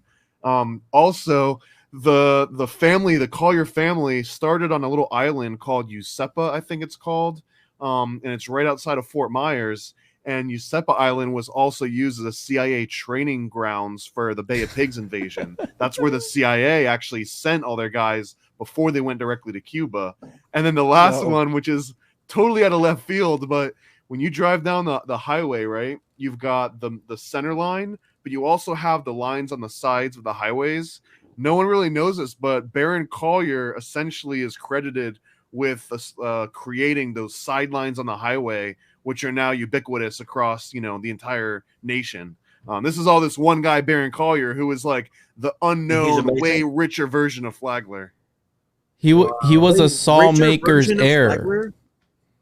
No. He richer in like a business sense. Flagler had like FU money from all from the day to end, but Baron Collier to this day, the Collier family, like it's just exudes money. Like they just print money because of just real estate and advertising, and like we were mentioning before, like selling Florida as this like mirage, this huge illusion. He was right there with Flagler. He got his start in wanting to start like really nice luxury hotels in a place where they didn't even exist. So yeah, Baron Collier and Flagler were like two peas in a pod. Yeah, and he was an heir of a saw company. Like his thing was saw. And when I think of saws, is like hekate, axes and shit, cutting, sawing, Okay. But yeah, the government would accredit them acreage the more railroad they would build, but they had a certain deadline. And for every mile of railroad, they would give you, 10,000 acres. So these robber barons that were making these fucking railroads, they were getting all these credits from the government in land, in acreage, because they're like, hey, you're helping develop, we're going to give you a little something. And by the time they were done, they owned millions and millions and millions of acres here in Florida. And that was one of the guys. And he ended up selling it for like pennies on the dollar after the fact, because it was like they went through the Everglades. They're like, dude, there's no way we can fill all this in. It's like, damn. It's like, so we can't use it? Yeah, it's unusable, bro. So he went pretty much bankrupt. I think he shot himself in the head, actually. One of the guys, I think I mentioned on the last episode, one of the guys that helped establish that owned, I don't know if it was him, but one of them did shoot themselves in the head because of a bad deal that had gone wrong. I'm not sure if it's Collier, if he was the one that killed himself, but there was one of the guys that owned a lot of land who ended up offing himself. So, but I just got to point out the liar in that name, Collier. Mm-hmm. Don't call him no liar. You could shoot yourself in the head. Wow, that's insane, dude. Florida is so rich. I mean, if you guys haven't noticed by now that the tax write-off situation for corporations and businesses, and it's also a very matriarchal state too. I mean, it's in favor a lot more of women's mothers' rights when it comes to at least family stuff. So it's such an interesting place, man. Like, it's so interesting. And it's just got so much mysticism going on with it, just right off the bat. Yep. And by the way, Collier also helped found the Boy Scouts of America. Oh, shit. Oh, shit. Oh, he's a Rosencreut for sure. What's crazy to me is that so little people know the name of Baron Collier. That was the name of the high school that I went to. So like, it's baked in the back of my head forever. I went to Baron Collier High School. So, damn. BCH. Yeah, all over my town we have like a Collier Creek and a Collier. It's like there's little labels. He was the biggest landowner in all of Florida from 1911 to like 1940 something or other. He was stomping around with Flagler. And it was just because he died and left the land to all his family, so it got dispersed. So now it's not just one Collier, but I believe the Collier family in general might still be one of the biggest landowners in the entire state.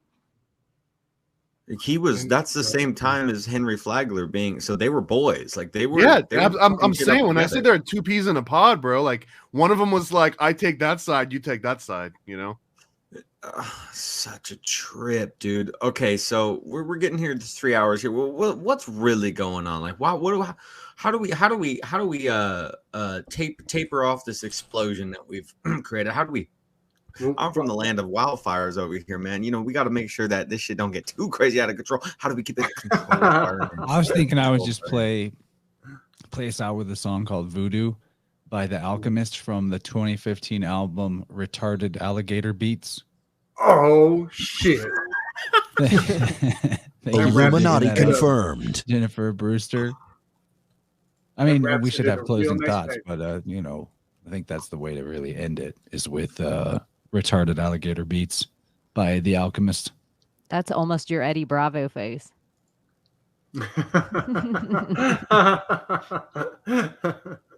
Nice. Eddie We didn't even talk about Scientology over there in Tampa with the clear water and the how clear is street slang for crack, and it's Scientology slang for you got no soul, so you're ready for a demonic download. We didn't even get into that. I was thinking ambrosia, baby. Yeah, there's a lot. I guess we could just recommend, if anybody is so inclined or tempted, check out that project we did over on Juan. What episode was that one? 86? I don't remember. I'll look for it. But also we have Alligator Alley too here in Florida, by the way. Yeah. Which is the Miami Trail. So we have that connection with Baron there, making the Alligator Alley. Did you say that's like right up the middle or through the middle of the state somehow? Yeah. So finish the dick on Florida. That's where it's at. Yeah. Okay. That's the head. Wow. Very much like it's the centerpiece of the room when they hang it up in the and you hang the gator from it. Yeah. And it's our AA. It's our poles.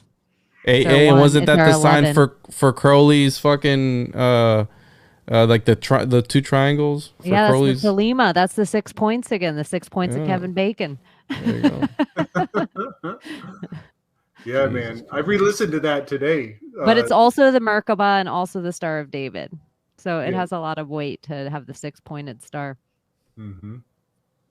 Yeah, that was a good one. And are we still going to go in on Jekyll Island?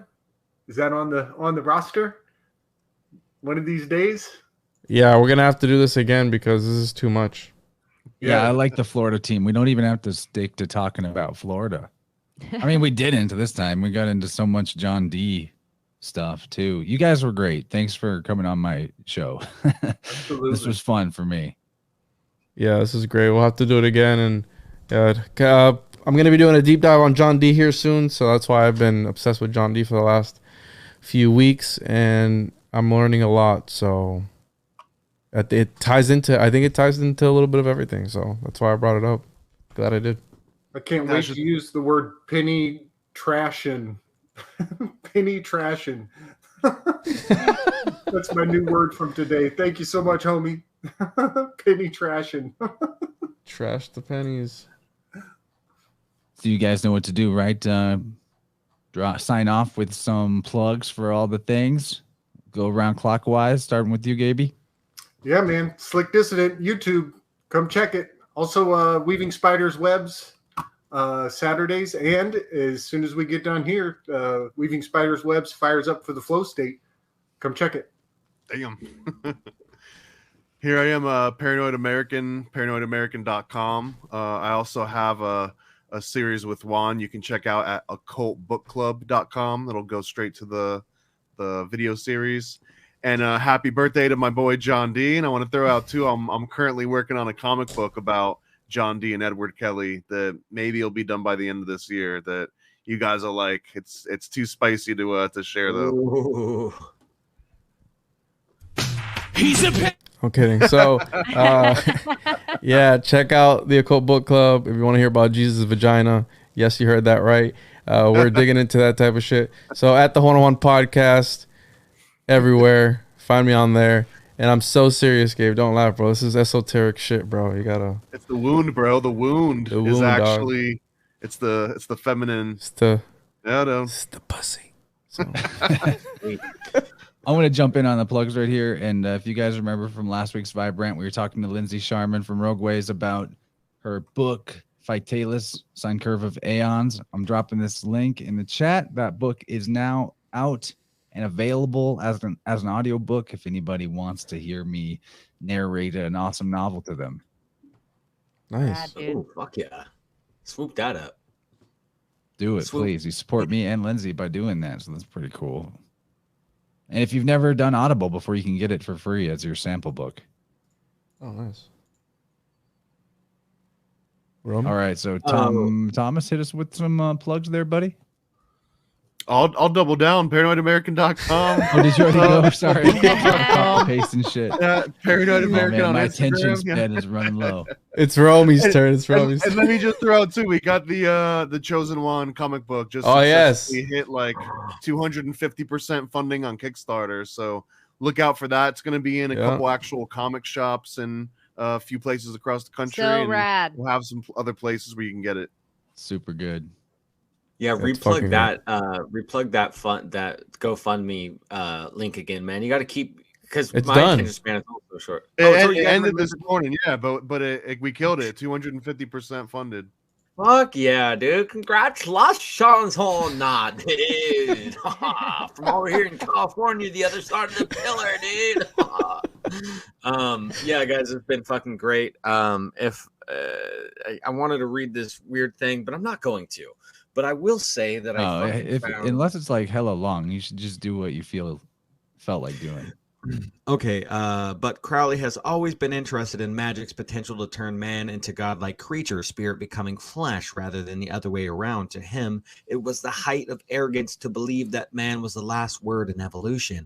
In 1909, Crowley went to North Africa to perform a series of occult rituals in the Sahara using a manuscript once owned by John Dee, the 16th century mathematician. And why I wanted to read that before this one other weird thing, because I couldn't find any other stuff.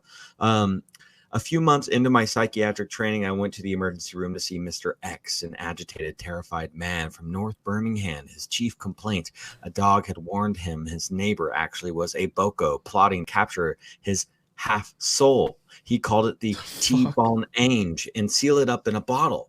Okay, so the T-bone ange, or the T-bone ange, whatever, the T-bonage, is this idea in the theology of Vodun, right? The original Vodou of Africa. And it reminded me of the Globus Cruciger, because I've been trying to find out what is inside the Globus Cruciger. It's part of my serious, magnum opus life work of the antiquated transhumanism stuff that I do. And I'm like, what is in there, man? Is it placenta juice? Is it ambrosia? What the fuck is this shit? And but in Vodun, they have this bottle that carries around the half soul, because they believe that there's separate layers of the soul, and like there's the whole concept of zombies, right? And the whole tie between voodoo and zombies is that there's this period, there's a short chunk of time that during the dying, because dying isn't a quick process, it actually takes time. And so there's a period of time that the soul itself is leaving, and that can actually be taken and then manipulated on a spiritual alchemical sense, right? And so there's this bottle called the T-bonage that someone could suck it up if they want, and they have it in a bottle and they put it in their chest and they fly away on their fucking broomstick, because they're like, I got your soul. But it could be in the Globus Cruciger, and they keep it with the crown and shit to be like, hey bro, I got souls in here, and I can vibrate like a god with my chemical crown and scepter.